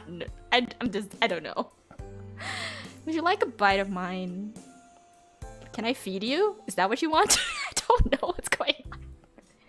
You scooped up a spoonful of your sorbet and offered it to him, holding a hand beneath it to avoid any drips. This is treating him like a baby, though. Feed him. I'm doing it, Urkel, I'm doing it. His eyes widened as he eyed the dessert hungrily, surprised by the offer. Recovering quickly, he leaned forward over the table, lifting out of the chair a little as he ate the treat from your spoon. But what? I couldn't bring it close enough to him that he could keep his butt in the chair. Girl, Marnie, do better. As he sat back, humming happily with his mouth full, you couldn't help but smile at the sight. Cove swallowed the faux ocean and let out a satisfied smile. Even though it wasn't that much more, the simple fact that he had gotten more hit the spot. Okay. Thanks. You're welcome, Cove. You're welcome. Girl going good. Okay. You were pleased to see he was perkier and went back to eating the rest of your dessert. Can I not just feed him a little bit more? One more spoon. Gucci, I'm not opening the door again. You're staying in till I'm done with this stream. Okay? Okay. Another person from Orca got up on stage to make a speech as everyone was nearing the end of their meal. They spoke mostly about the individual projects that the organization was working on, and their plans for the near future, as well as encouraging anyone who was interested to consider volunteering. Alright. Cove bent forward over the table with his chin balanced on a hand, listening attentively to the words. Yeah, he has to pay attention. This is his thing. He loves the ocean. As they came to a conclusion and everyone gave them a round of applause, Cove caught your eye and smiled. You wondered what would happen now. We gonna get supper? And then the lights dimmed. A couple of spotlights came on, projecting a water light effect around the room. Oh, we getting a little show? Event thing? What was going on? The guests gushed over the ambience, and you looked around with wide eyes at the ripple on the walls. Dance? This is dance moment? Oh, awesome! The DJ that had previously been playing some soft mood music in the background announced that the floor was open for dancing, slowly turning the volume up so it drifted through the space. Cove knew how to play his cards. Man, I'm so dumb. Okay, when you glanced at Cove, his eyebrows had shot up, and he mumbled quietly. Huh. I didn't know there would be dancing. You didn't know? It kind of seemed like you knew for a second there, Cove. I guess it makes sense now that I think about it. Is he lying? Is he just saying that? He gave an awkward laugh as you both watched as people rose from their seats. It was clear now that many of the donors were couples. Many of the donors were couples, and he brought me to this event. Oh, Cove! We know what he's doing. We so know what he's doing.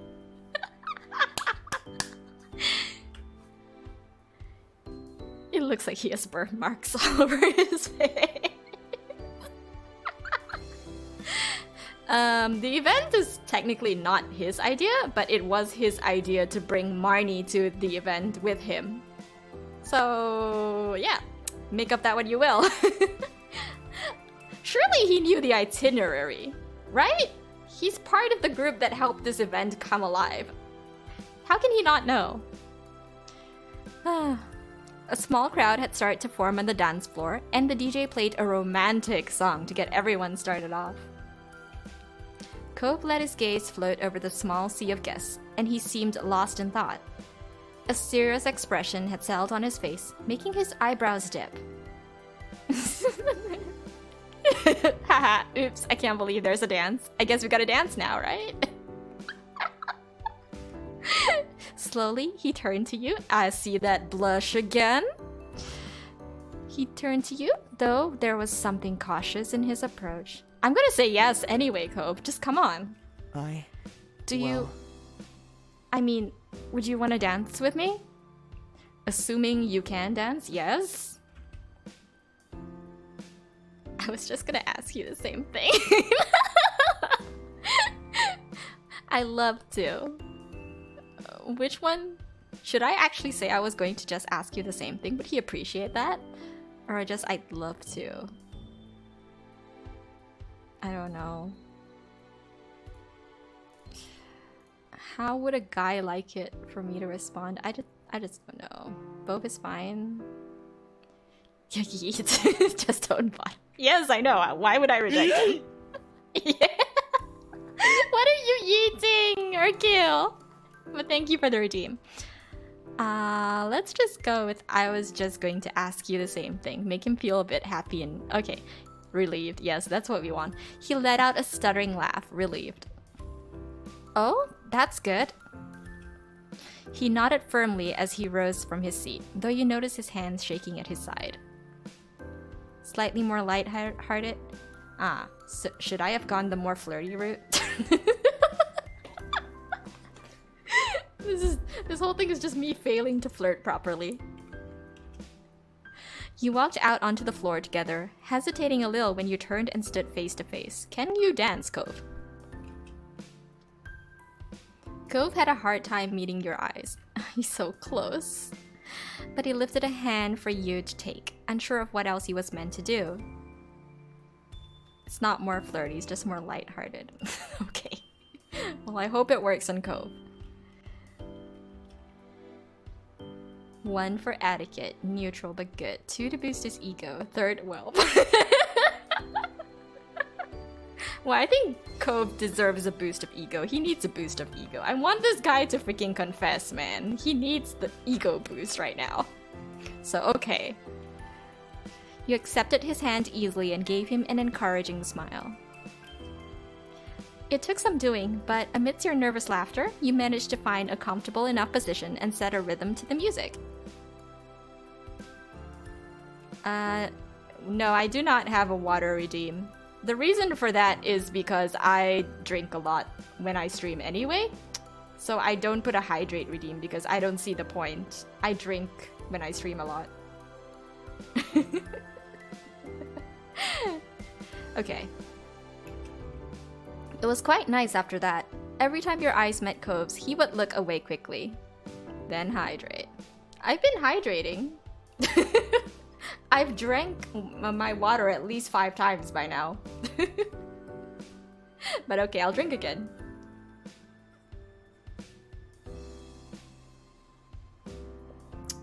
Yeah, emotionally thirsty. Never physically. That's me in a nutshell. This is what happens when you don't have experience for your entire life.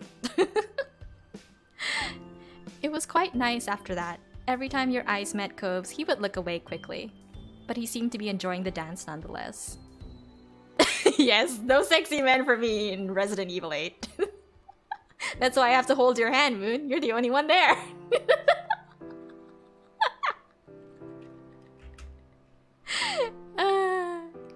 Yeah, so disappointing. Not the right gender for me.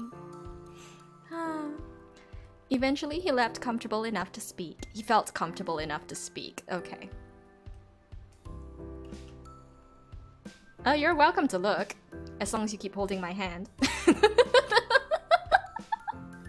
What is this? This is just my life now. Me fawning over Moon. It's just my life now. A lot has happened, huh? Yes, you have no idea, Cove. So much has happened. You nodded faintly. You weren't sure if he meant just today, this summer, or your entire time knowing each other. But it didn't really matter. It was true either way. Thinking back on the years that you and Cove had been neighbors, it was difficult to even try to reflect on it all at once. Yeah, we've been through a lot, even though I don't have any of the DLC content for this game. I'm so glad. I'm glad too, but can you please ask me out already? He gave you a soft look, and you beamed, knowing that could also mean many things. But from his tone, you were certain he didn't only mean here at this event. It was more than that. There's nowhere else I'd rather be. So am I. I think we have to tell your dad thanks. What? What? What? We have to tell your dad? Why? Why do we have to tell his dad? You can't even speak. You chuckled happily at the two of you and the long adventure you'd been on. This feels more like a friend thing. Safe. I'm not exactly young anymore, and the last thing my late father wanted for me when he passed was to get married and settle down. So yes, I am a little bit desperate. I would like my father's dying wish to come true. Well, that and the fact that I would rather not die alone. Believe it or kill, I want this for a good reason.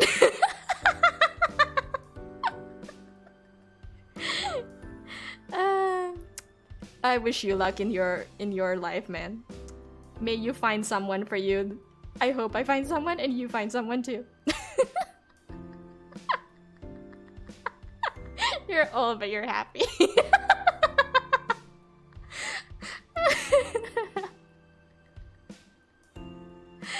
But yeah, I don't think most people are alone by choice. I mean, I'm sure they exist out there. I know a couple of them who are alone by choice, but I'm definitely not one of them, and most people are generally not.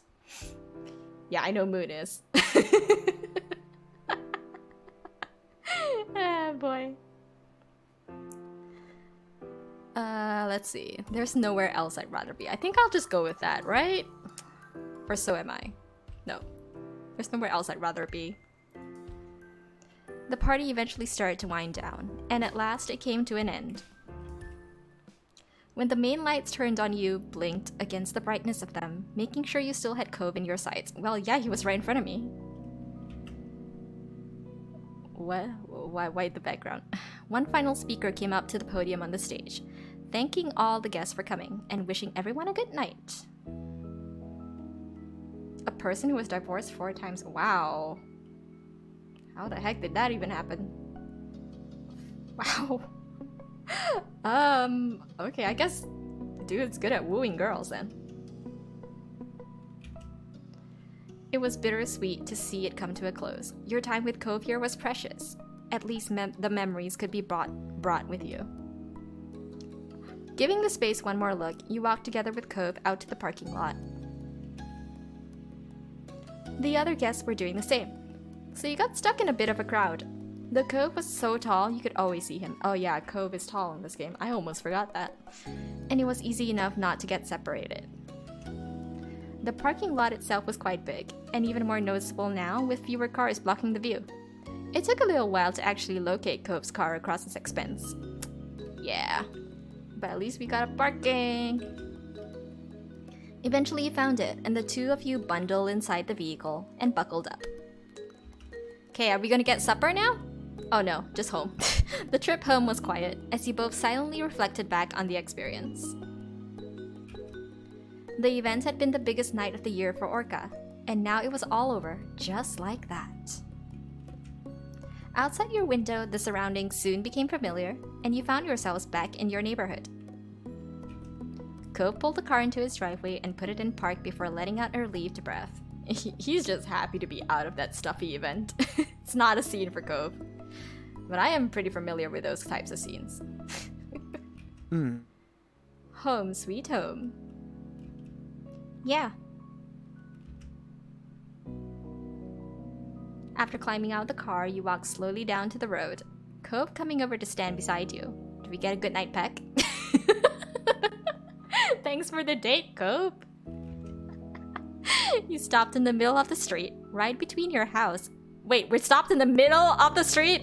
In the middle? Cove, can we please stand on the sidewalk so nothing happens? Right between your house and his, and turned to him, finding him in the process of opening his mouth to speak. Take it to a nice relaxing place. Even MC would be... Wait, what's MC? I'm blurred. Strangely, he clamped his lips together. No! Oh, McDonald's. We call that MacD where I'm from, so I guess I got confused. Okay. Strangely, he clamped his lips together as though he had suddenly thought better of it. Why, Cove, why? You also stayed silent. That was quite a night. Good night, Cove. Thank you for taking me tonight. This is kind of awkward. What am I supposed to say? Just thank you? That was quite a night? Staying silent doesn't seem like it'll do anything good. Good night is just normal. Save. Kiss your homies goodnight. It's not an option. Stay silent. There was an unusual atmosphere hanging about. It was hard to know what to say.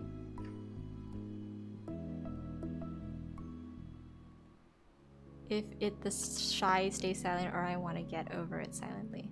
Let's see. You stepped in for a hug, you ruffled his hair playfully, you gave him a friendly nudge, you pat him on the arm, you waved goodbye. There's no kiss option! Nah! Hug? Hair feels kind of like me treating it like he's my little brother or something. Nudge, no. Hug. Okay, hug. We go for hug. I'm always hugging Cove, apparently. You went forward and wrapped your arms around him, and he returned the gesture, squeezing tight. You blush. Night. Night, Cove. With a last wispy smile, he left towards his front door. Figuring you shouldn't linger in the street for much longer, you crossed the remainder of the road and did the same. When you reached your house, you pulled out your keys and stuck them in the door, trying your best to be silent about it. Yeah, shy silent hug. Opening the door a crack, you turned back and looked at Cove from over your shoulder. Your eyebrows lifted in surprise to see he was doing the same, holding his front door open, but waiting for you to go inside before he did.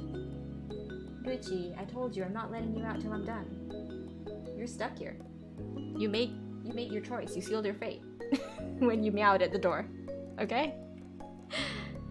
You shared an amused smile before you both stepped into your own houses, locking the door behind you. Get to him? Maybe he'll come visit me in my room again. He sometimes climbs into my room at night. It was quite late, so everyone else was already asleep. As quiet as a mouse, you tiptoed up to your bedroom and changed out your formal clothes in your pajamas. Yeah, he sometimes does do that. He's apparently spent the night together when we were 13, but he was probably... No, because he had a rough night.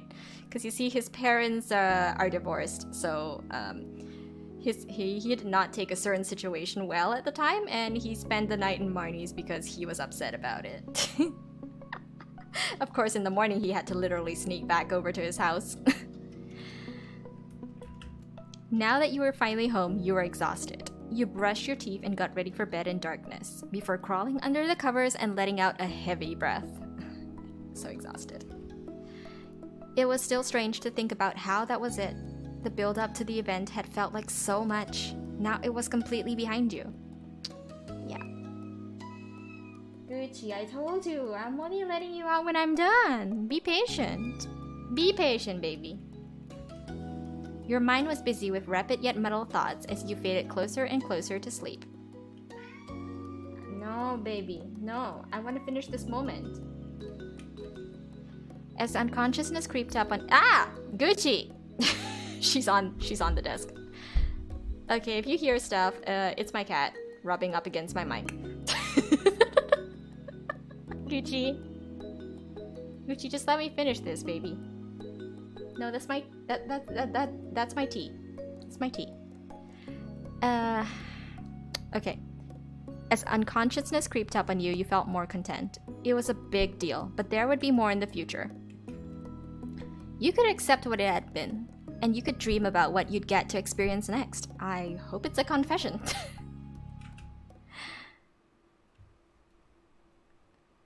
And then you were taken away from dreams right back into reality by a sound. Oh, is he really visiting me? Gucci, I can't read the screen if you're right in front of it. Your eyebrows pinched... Gucci. Sorry. Gucci, that's the microphone. Yeah, that's the microphone. Why are you licking the microphone? Ew, Gucci. Where's that tongue been, girl? Gucci. Baby. Oh, your dog did the same today. Okay. Gucci, I know. I'll take you to my room later. We can sleep. Later. Okay? Your eyebrows pinched together, fully unprepared to be a part of the waking world again. The day was over, and it had been an eventful one. But you heard another noise. It was a tapping. Your eyes flew open. The window? There was a tapping that came from your window. Cat ASMR. My microphone is probably picking all this up, yeah. Cove Holden.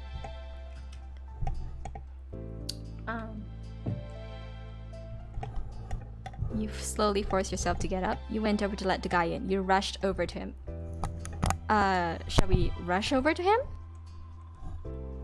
Or go over to let him in? Rush time. Okay. You rushed over to him. You tumbled out of bed, taking your blanket with you. I took my blanket with me. You left it on the floor when you scampered over to the window. You saw through... Gucci, I can't read. Gucci, I can't see. You saw through... the glass that Cove's eyebrows were raised and you... That's my tea again. Seriously, Gucci. Cove's eyebrows were raised, and you suddenly realized that in your rush, you hadn't taken care to be quiet. He had probably heard you crash to the floor. Oh no! Damn it! Well, I just wanted to let you in, Cove. But that wasn't the matter at hand. You flung open your window and faced him completely, with nothing separating the two of you any longer. Worth it. Okay. I suppose he'd like the fact that I'm so eager to let him in.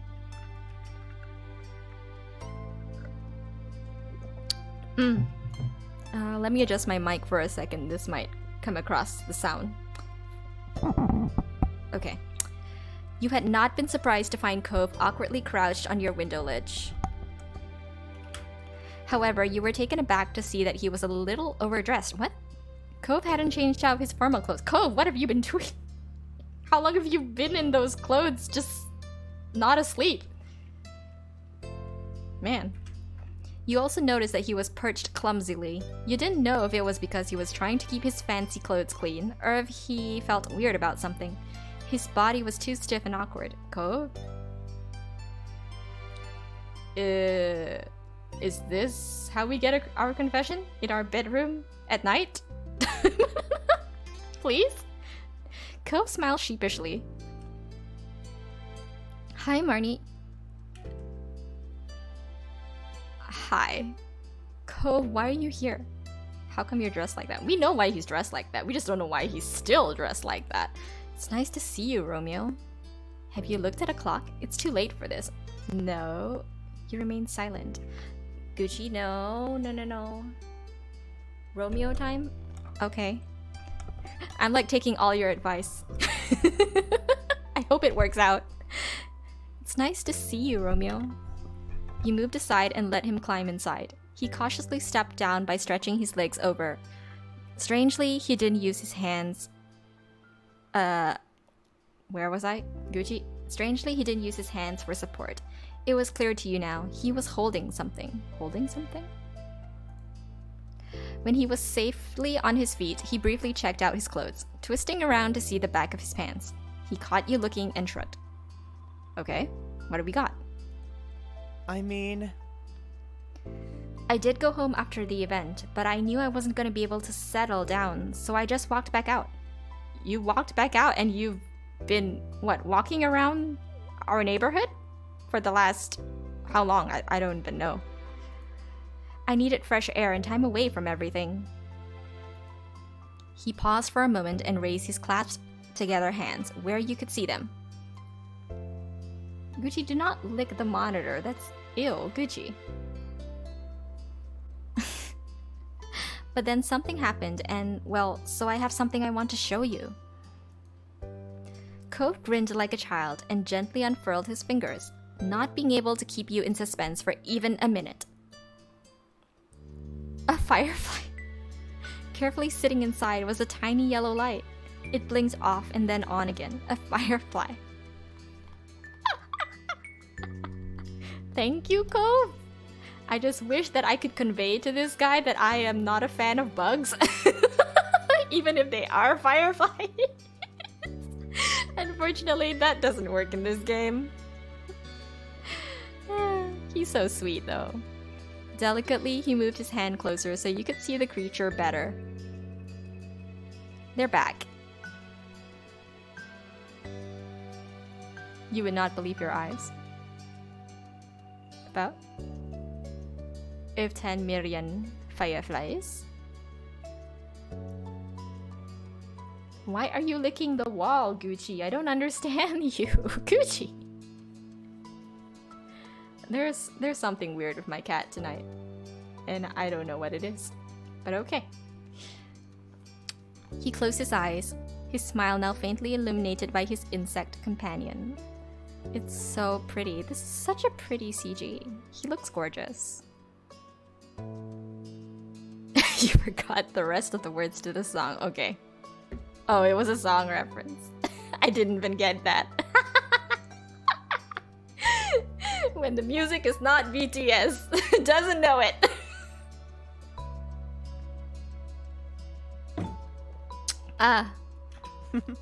Remember the first time I caught one? I always will.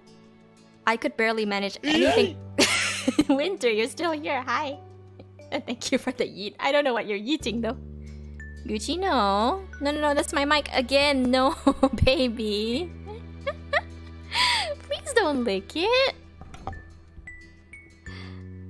Okay, well, thank you for the lurk, Winter. Just do it! Make your dreams come true! Make my dreams come true. Do not put your butt on my tea, Gucci.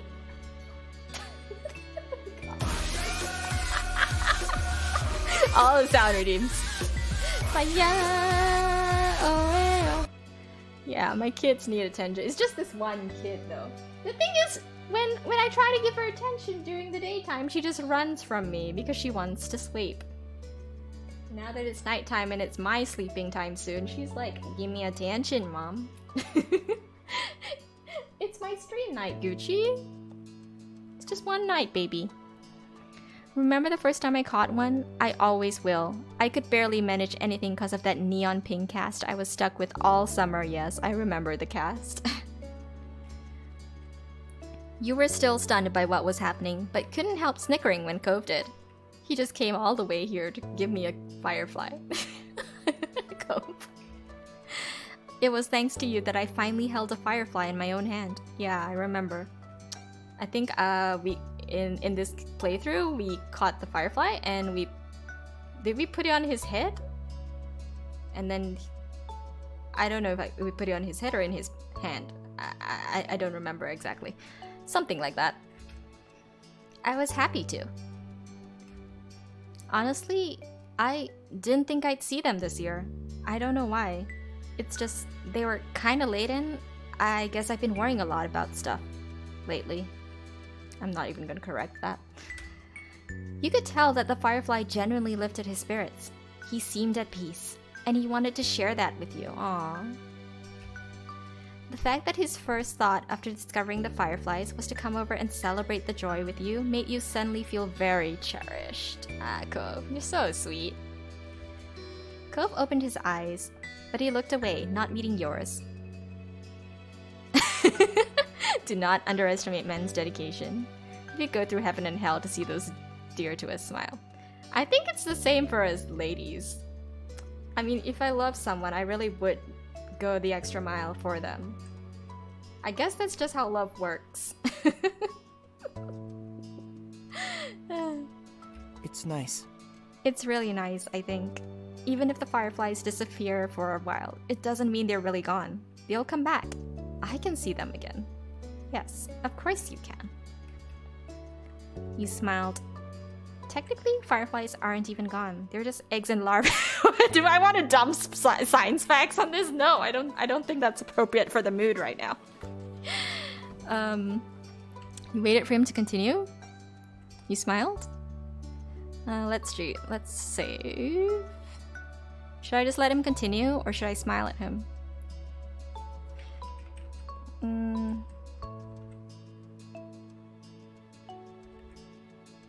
smile, I guess. Or maybe he has more to say. I don't know! Just go on, Cove, just go on. Cove looked at your face, his smile now fragile. What, was that the wrong thing to do? It makes me think about the two of us. Oh, no, okay, he's still going. We're together, then we say goodbye, and then we're together again. Day after day, year after year, and... even if our time apart gets longer, that doesn't make it forever. Yeah. I'm apparently going to college after this summer in this game, and he's staying here to work with Orca, so it's gonna be a long distance thing, it seems. How is this gonna end? Oh my gosh, I'm scared. Marnie, I'll always be there, whenever you want to see me. That's so romantic. And I don't know why, but that line is so comforting. To just know that someone is always going to be there for you is so comforting. You wanted to be with him. There was nothing else you wanted then, and he needed to know. Oh, is this my option to confess? You quietly said his name. This looks like it's my option to confess. Should I confess? Should I be the one to confess? I don't know if he's gonna do it at this point. Okay, you know what? I'm gonna save this here. And I will do it. Confess. Okay. So I'm gonna save that yeah, I saved that thing there. And I'm gonna confess. But if I want to... Just do it! Just do it. Make your dreams come true! Okay. But if I want to quietly say his name, I will do that in my own separate playthrough. Oh, Winter wants to quietly say his name. Sorry, Winter. Moon's reply came sooner. But if you want to see the quietly say his name, I will do it someday and maybe put it up somewhere. I probably will still do that option later because I want to know. I really do. Okay, so you wanted to be with him. There was nothing else you wanted then, and he needed to know it. Moon with the F-boy emote. Your heart started to pound. The harsh beat drowned out all other sounds. You stared at him with a firm gaze. You both had known each other for so long. You were such good friends. You cared about each other so much. Although your feelings had changed, that didn't mean they hadn't grown from a strong foundation. Yeah, his dad bribing me with money. Such a strong foundation. It was hard to take the step, to become something else. But, oh my gosh, this really does sound like she's about to confess. But this was it. You weren't going to keep your feelings to yourself any longer. Oh my god, oh my god. Cove is like, what the heck is going on? Hey, kid, you want 20 bucks? Cove's expression shifted into something concerned. His brow was furrowed as he waited for your response. There was something fragile there, unsure. Does he know what's up? Okay, now I gotta choose my confession. Cove, I like you. I like you so much. Cove, I want to be with you. I really do. I like a lot. Cove, would you want to be my boyfriend? You kiss. We should be a couple already. I'm not doing this one. Go for the kiss. So forward. Okay, I guess. Actions speak more than words. I don't know. I feel like if things were reversed, I would not want someone to just kiss me without asking permission first. But okay. Okay, I'm going for it. He's blushing. You took a step towards him, intent and electrified with purpose. He raised his eyebrows. Kabedon?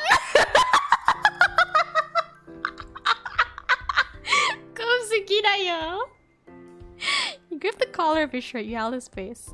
I want to hold his collar.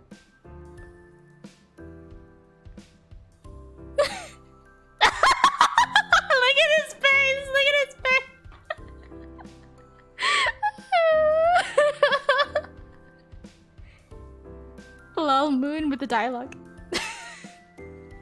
You took firm hold of his shirt and brought him closer to you. Ah! Oh no! Why did I do that? Oh no! Oh no! Oh no! Oh no! Oh no! Log. You kissed him. You gripped the collar. You took firm hold of his shirt and brought him closer to you. Yes. Okay. Then. Such tease, aggressive.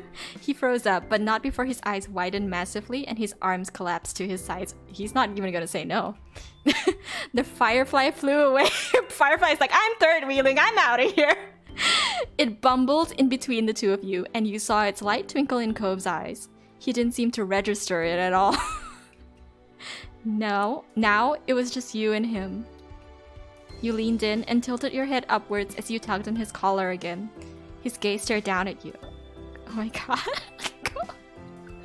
Brain X, stop twerking. Bumble? I don't even know what Bumble is. Look at his mouth.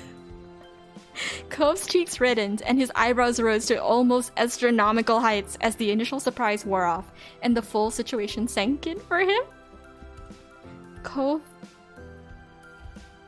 A heavy pant escaped him at that. It was what the heck, Cove? Cove, control yourself. Hang in there. Hang in there, boy. And you kissed him. I am enjoying this a little bit too much. Cove remained frozen for a moment, but he kissed you in return. Oh yeah, he likes it. Almost urgently. Oh my god, boy. Slow down. You weren't expecting such fervor from someone as hesitant as Cove. He's been holding this back a long time, I guess. I'm stream marking this. This is so wholesome. To him, if you didn't do it now, if you didn't take this chance, it was as though you'd slip away from him forever. Yeah! It was wonderful. Oh, look, he's smiling. You felt a rush when you realized that Cove wanted to kiss you just as badly as you wanted him. You smiled into the touch. Oh man, so sweet. Joy was bursting out of you. Your chest was warm with it, and your face was on fire. How does this feel in real life? How does it feel, man? You knew this was right. Unfortunately, you had to break away eventually. Oxygen! And Cove took in a deep inhale. All of his attention was on you. The hell I know. We're in the same boat, Urkyo. Gucci, do not... No. No, no, no. I'm having a moment here, Gucci. Please wait. Your mama needs to have her moment.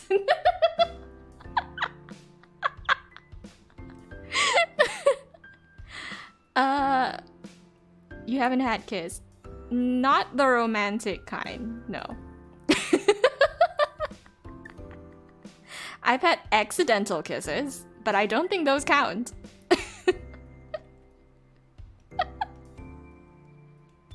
Oh my god. Unfortunately, Gucci, please. Do not scratch the bed. Gucci, no. No, baby. Gucci. Okay. Gucci ruining my moment. Unfortunately, you had to break away eventually, and Cove took in a deep inhale. All of his attention was on you. Do you enjoy that, Cove? Marnie, You felt goosebumps on his skin. The little hairs on the back of his neck rose and his breathing sped up. You weren't sure if you could feel his rapid pulse or if it was just your own thundering heartbeat. Yes, Gucci, stop. This is important. Listen to Winter. Oh wait, did I finish reading that? I'm so...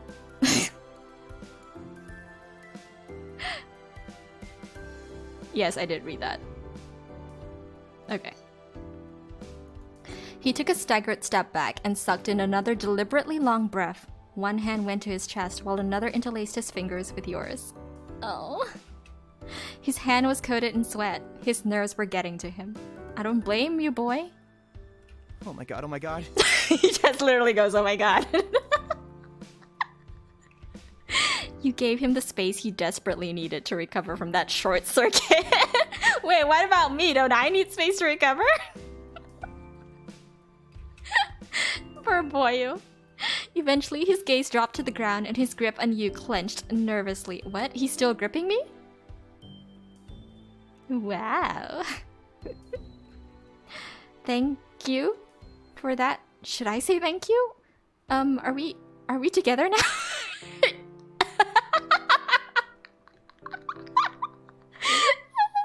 I don't usually do the attacking, mostly because I'm dumb, okay? IRL me is dumb. I don't know how to flirt. I'm Cove in this situation, IRL. Are we together now? Not yet, unless you decide we are, Cove? Can we? Do you want to be together? That was the plan. You nodded yes. What do you think it means, Cove? Can I ask him? What do you think it means? Do you want to be together? That was the plan. Gucci, I'm still in my moment. No. Gucci. My cat is not letting me have this. Oh wait, no, don't ever save there. She's literally scratching the door now. You know what? Fine. I'll be right back, guys. I'm gonna let Gucci out before she ruins this even more. Yes, baby, I'm coming. Yeah. There you go. Bye.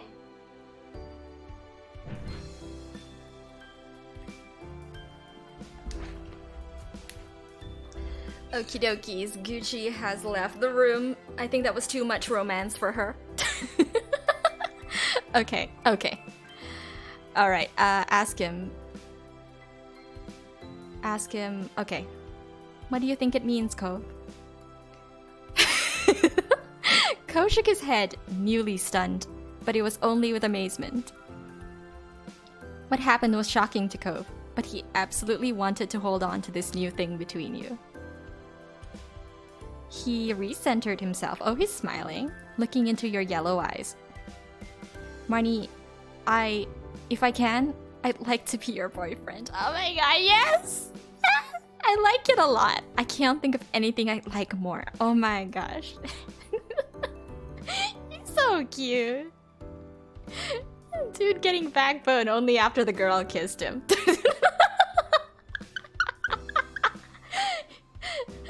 I think... Oh my gosh. I think it finally kicked into him. Like, okay, she wants me. I got this. Way to go, Cove. His lips quirked into a shy smile as he let out a laugh so airy it was nearly a cough. Finally! No, I don't think I want to do that to him. Good, because I want to be your girlfriend. You blush and didn't know what to say. You let out a huge sigh of relief. You felt completely stunned that this was even happening. Finally, savor and do it.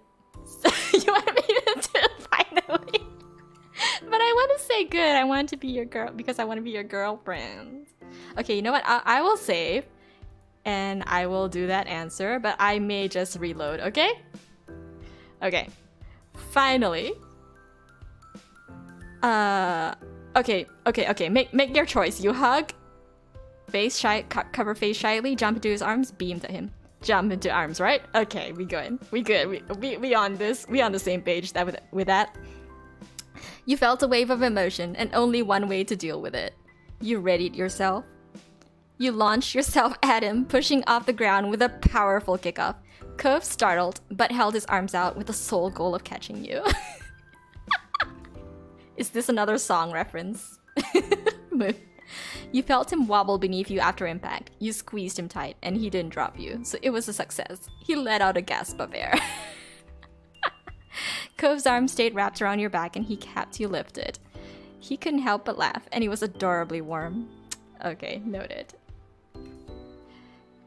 When you looked into Cove's face again, his smile was sparkling bright, much more so than the firefly he had brought you. Oh my god, he's crying again. Please stop crying. Please, please. This boy cries a little too much around me. Not that I mind a boy crying, but Cove really does bring the waterworks to the next level. He does this a lot. Okay, you know what? Alright, I think this is a good place to load that, just so I can see the other option. Okay, here we go. Good, because I want to be your girlfriend. Okay, then we can do the jump into his arms. You felt a wave of emotion, and only one way to deal with it. You readied yourself. Okay, it's basically the same thing. Okay. Yes. Okay. Yeah, it's more or less the same thing.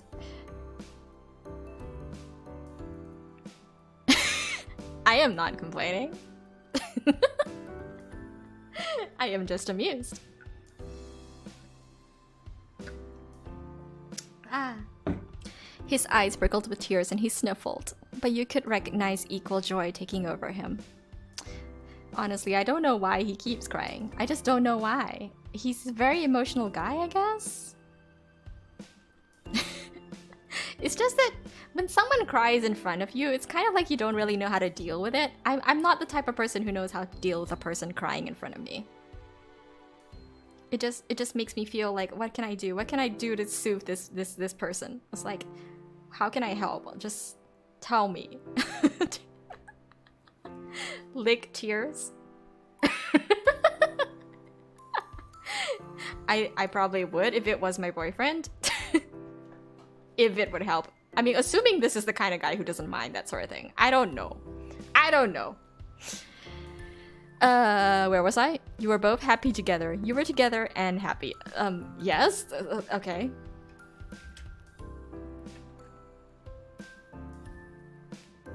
More like when they are comfortable to open to you and all you need is to listen most of the time. I think I'm a good listener. I think. I'm not good at giving advice, but I can listen. It's a weird thing that breaks tension, so it works. Okay, I will file that away for a future relationship, assuming it happens. Apparently, we do not have the option to lick away his tears, though. You wiped away his tear. I can wipe it away. You teared up as well, or you squeezed his hand. Should I squeeze his hand, wipe away his tears? Tear up as well. I heard from some guy online I should lick your tears. Yes. I heard from an experienced guy online that I should lick your tears. Squeeze. Okay. His hand was firm against yours, and you relished the physical proof of you being together. He ducked his head with a childish giddiness and peeked at you out of the corner of his eyes. Wouldn't it be really funny if, like, our sister or our moms, like, suddenly, like, peeked in after all this? Because we apparently did fall flat on the floor when we tried to let him in. That must have made some ruckus. They know. They probably do. They know he sneaks into the room. Thanks for waiting for me. Well, you could have stopped keeping me waiting a little sooner. I would have appreciated that, but okay, cool. Now, I wonder how long I have to wait when I say your name quietly in that other option previously. Yes, it was definitely a wait. You were worth it. Yeah, you were totally worth it. It was agonizing. For you, I would have waited forever. I wasn't waiting. You've always been there for me. Oh my god, that's so romantic. You nodded quietly. That they're behind the door listening, yeah, probably. Falling and later you running into his arms would be silent. Well, no, but you're the one who asked me to rush. I could sort of guess that rushing was not going to be the quiet option. Okay, yes. Yeah, I'm gonna say I wasn't waiting. You've always been there for me. It's the truth. Cove has been here the entire time. Marnie. Oh, we're gonna have to tell everybody about this, aren't we? Yep. Your mom's, my parents, Liz, Terry! That was her name. Why was Terry not at this so-called Orca charity dinner thing? She's a member of Orca.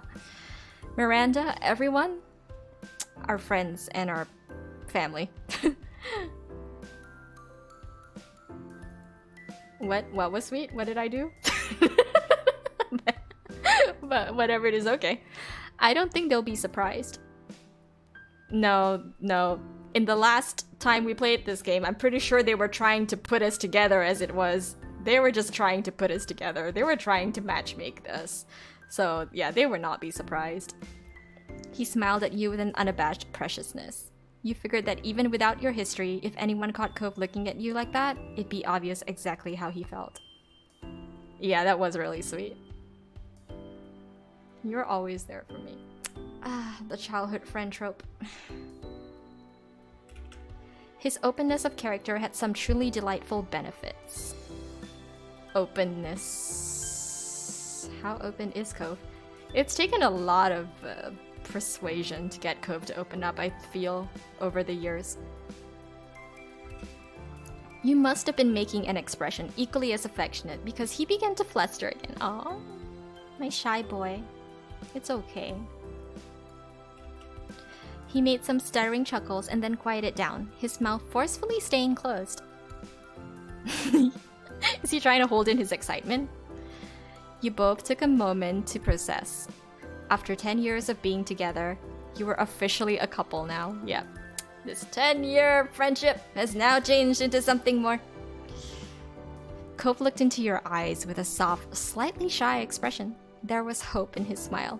But Cove, we're gonna have to figure out this whole long-distance thing when summer ends. Do you want to go to the hill with me? I bet there's still fireflies. Yeah, right? He escaped friend zone. Isn't he a lucky guy? Yeah, let's go. You nodded yes. You shook your head no. Maybe another night. It's too late. I'd be too excited in this situation to actually say no. I'd be like, let's just go. Let's go. Cove brightened. He was practically bouncing at the thought of a secret excursion before he suddenly became bashful. So So how should we leave? We could just try the door. No, right, I forgot about this. I don't know if Marnie can climb down her window. It's always just been Cove. We could just try the door. We don't have to do the window thing, but maybe that bother your family? Yeah, I would appreciate if we didn't bother my family. Let the mom be proud. Front door. I don't know if the moms will think it's okay for Cove to be here at this hour, but it's not like he hasn't done it before. Oh boy. You both chuckled at how awkward it would be if your moms, or worse Liz, saw you going on a midnight firefly catching trip. You'd be sure to avoid that. Oh, she wants to avoid it. But you wanted to use the front door. You could leave from your window. Okay. Kyo, you want the front door, right? I'm just gonna save.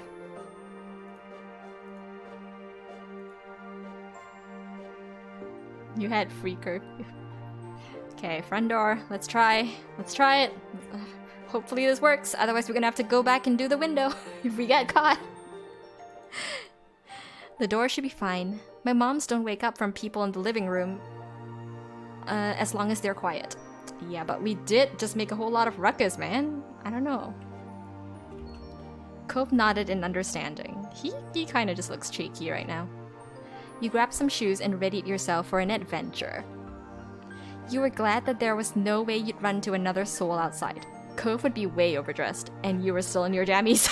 What a couple we are!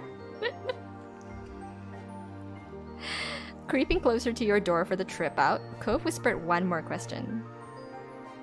Yeah, you will open the door and your mom will be there giggling. That'll be so funny! Should I follow behind you? Oh. No, just don't make any noise. Yeah, follow me. You outlined the optimal route to keep your path the furthest from your parents' room. You shrugged. Are we gonna be strategic about this now?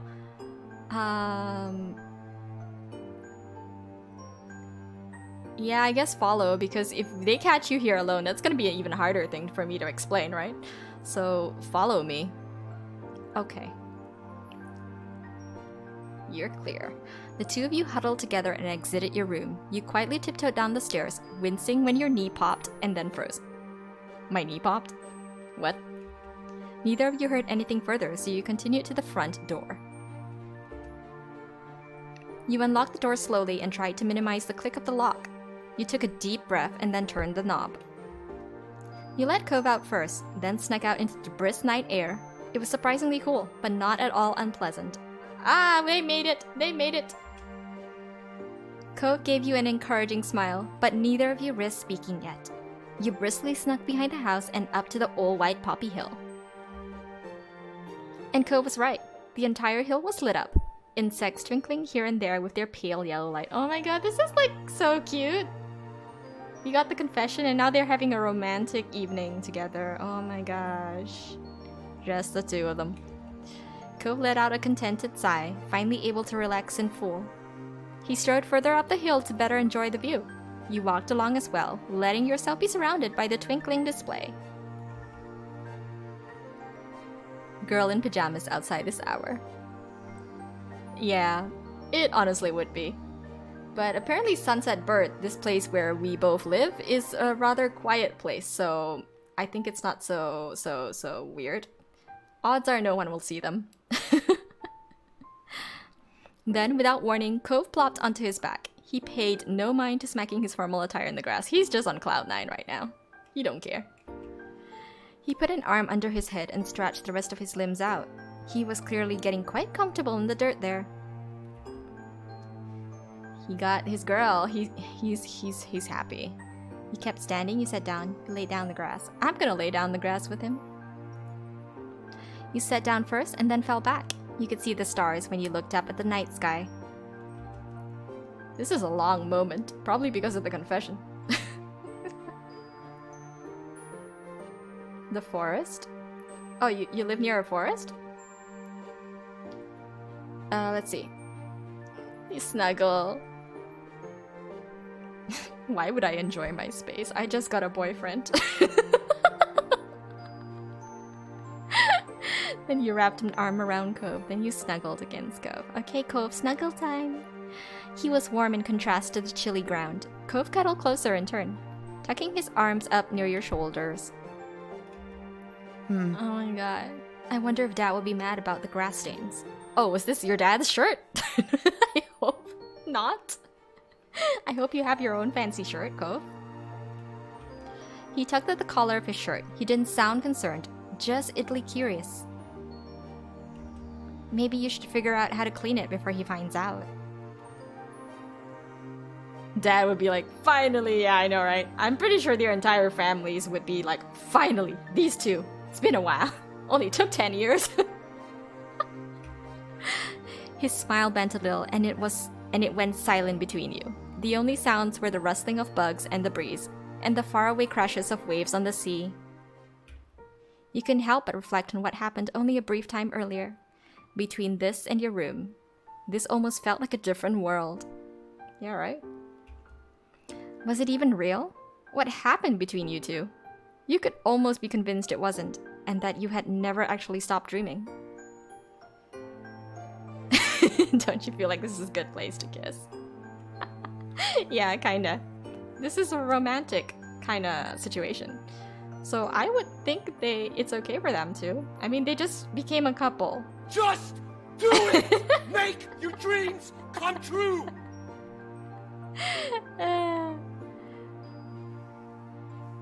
Yeah, all he needs to say is, I was with her. Any man will understand. Yeah, right? Okay. Oh my god. You could almost be convinced it wasn't and that you had never actually stopped dreaming. Okay. You stole a glance at Cove. He caught you and blushed. That little reddening reassured you. Cove remembered. Same as you. What you had was real. Oh my god! You continued watching fireflies. You want to catch some fireflies. You asked Cove if he wanted to catch fireflies. You challenged him to a rolling race down the hill. No. He's already got his shirt dirtied on the freaking stuff. Let's not ask him to do that. You ask Cove to dance with you. Oh my god, dance! Watching, catch. I'm gonna choose dance. Let's go, let's go. Hey Cove, do you feel like dancing? Dance in the middle of fireflies. This has sort of like a FFX kind of feel to it. I don't know why. Yeah, there's no choice to kiss here. Cove stared at you in shock at the invitation. Understandably, he had not expected that. You felt obligated to try to say more. Kind of romantic. I'd just like to. I don't want it to be because of how he's dressed. I just want to. Cove's eyes crinkled and he smiled softly. Okay. Yay. You got up and brushed off your clothes as best you could. A pesky blade of grass tried to stay stuck to your leg. Cove did likewise, wiping his hands on his pants to clean them off. Okay. You faced across at each other, and suddenly the prospect of what you were doing became more real. Cove hesitated a moment as you both tried to decide what move to make now. Hello, get into a position for dancing.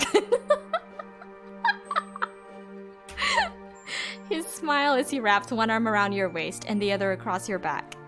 Oh my god, it's so romantic. I love this. He pulled you closer, near enough that your bodies were touching. Ah! Then you began to sway together amid the floating lights. Despite the lack of music, you found a rhythm to your movements. Back and forth, step to the side, and slide. It was relaxing and freeing. Oh my gosh. They're so cute. They're just so cute together.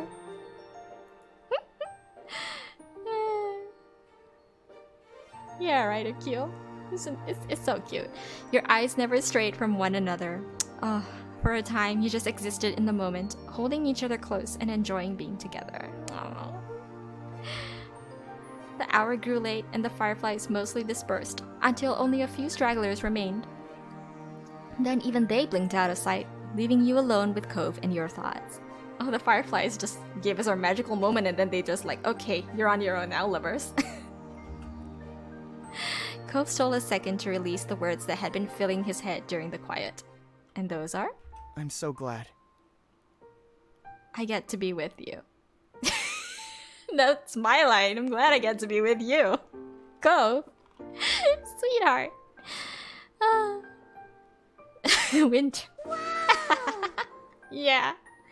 You felt a great deal of happiness. Cove's expression was completely open, honest and full of sincerity. He meant every word.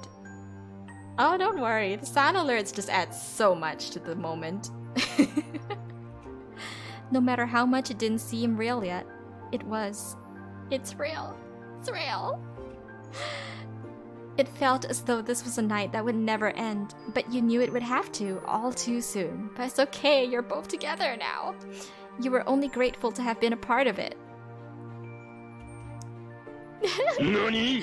Why the nani for? Why? Nani nani doshite? These were moments to truly treasure. You'd never let yourself forget them.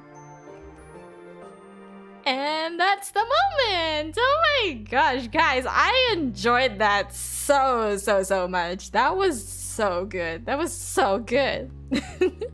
That was literally the most romantic situation we've had in this entire game so far. I did it. Yes, I did it. I got the Cove, and now we still have one last moment, and then we can end summer, which is literally the ending of the game. And yeah, I'm so happy. Oh my god, I got the guy. I got the guy.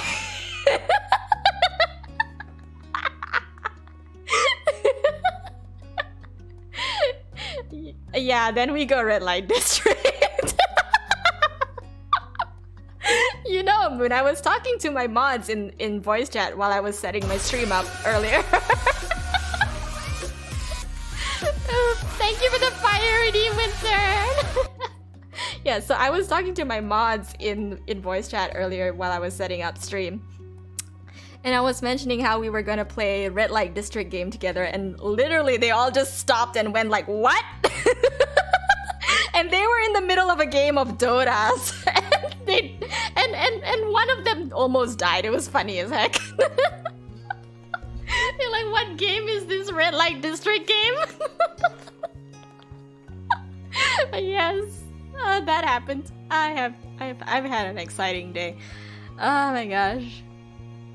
50% of my mods are as thirsty as me. I can't deny that. Okay, well, yeah.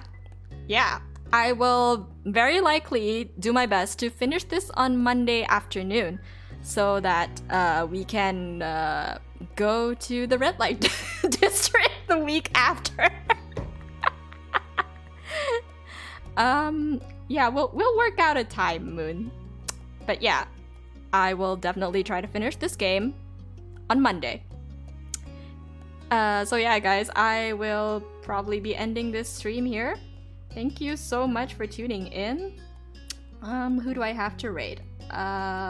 It's 11:30 something. Who can I raid today? Oh, okay. Zane is still going. I do not know how long she is going for. Oh, she's with Roku? Okay. Yeah, so... Yes. Is Miss Zane and Grandpa? Yeah. Wait, did Sky just start? I actually don't know how long Sky will go. Should I rate Sky for now? I've rated Zane previously. Maybe I should rate Sky. Yeah, let's rate Sky. Okay, so I'm gonna start this raid here. Thank you so much for joining me tonight. It was so nice and chill to finally do a solo stream after so long. And have it not be cursed. Who is Sky? Sky is one of the first few peoples I met on Twitter as a VTuber. He's a nice guy, and he's playing Apex with a couple of friends right now, so yeah. Yes, finally my stream works. Marty is broken. But yes.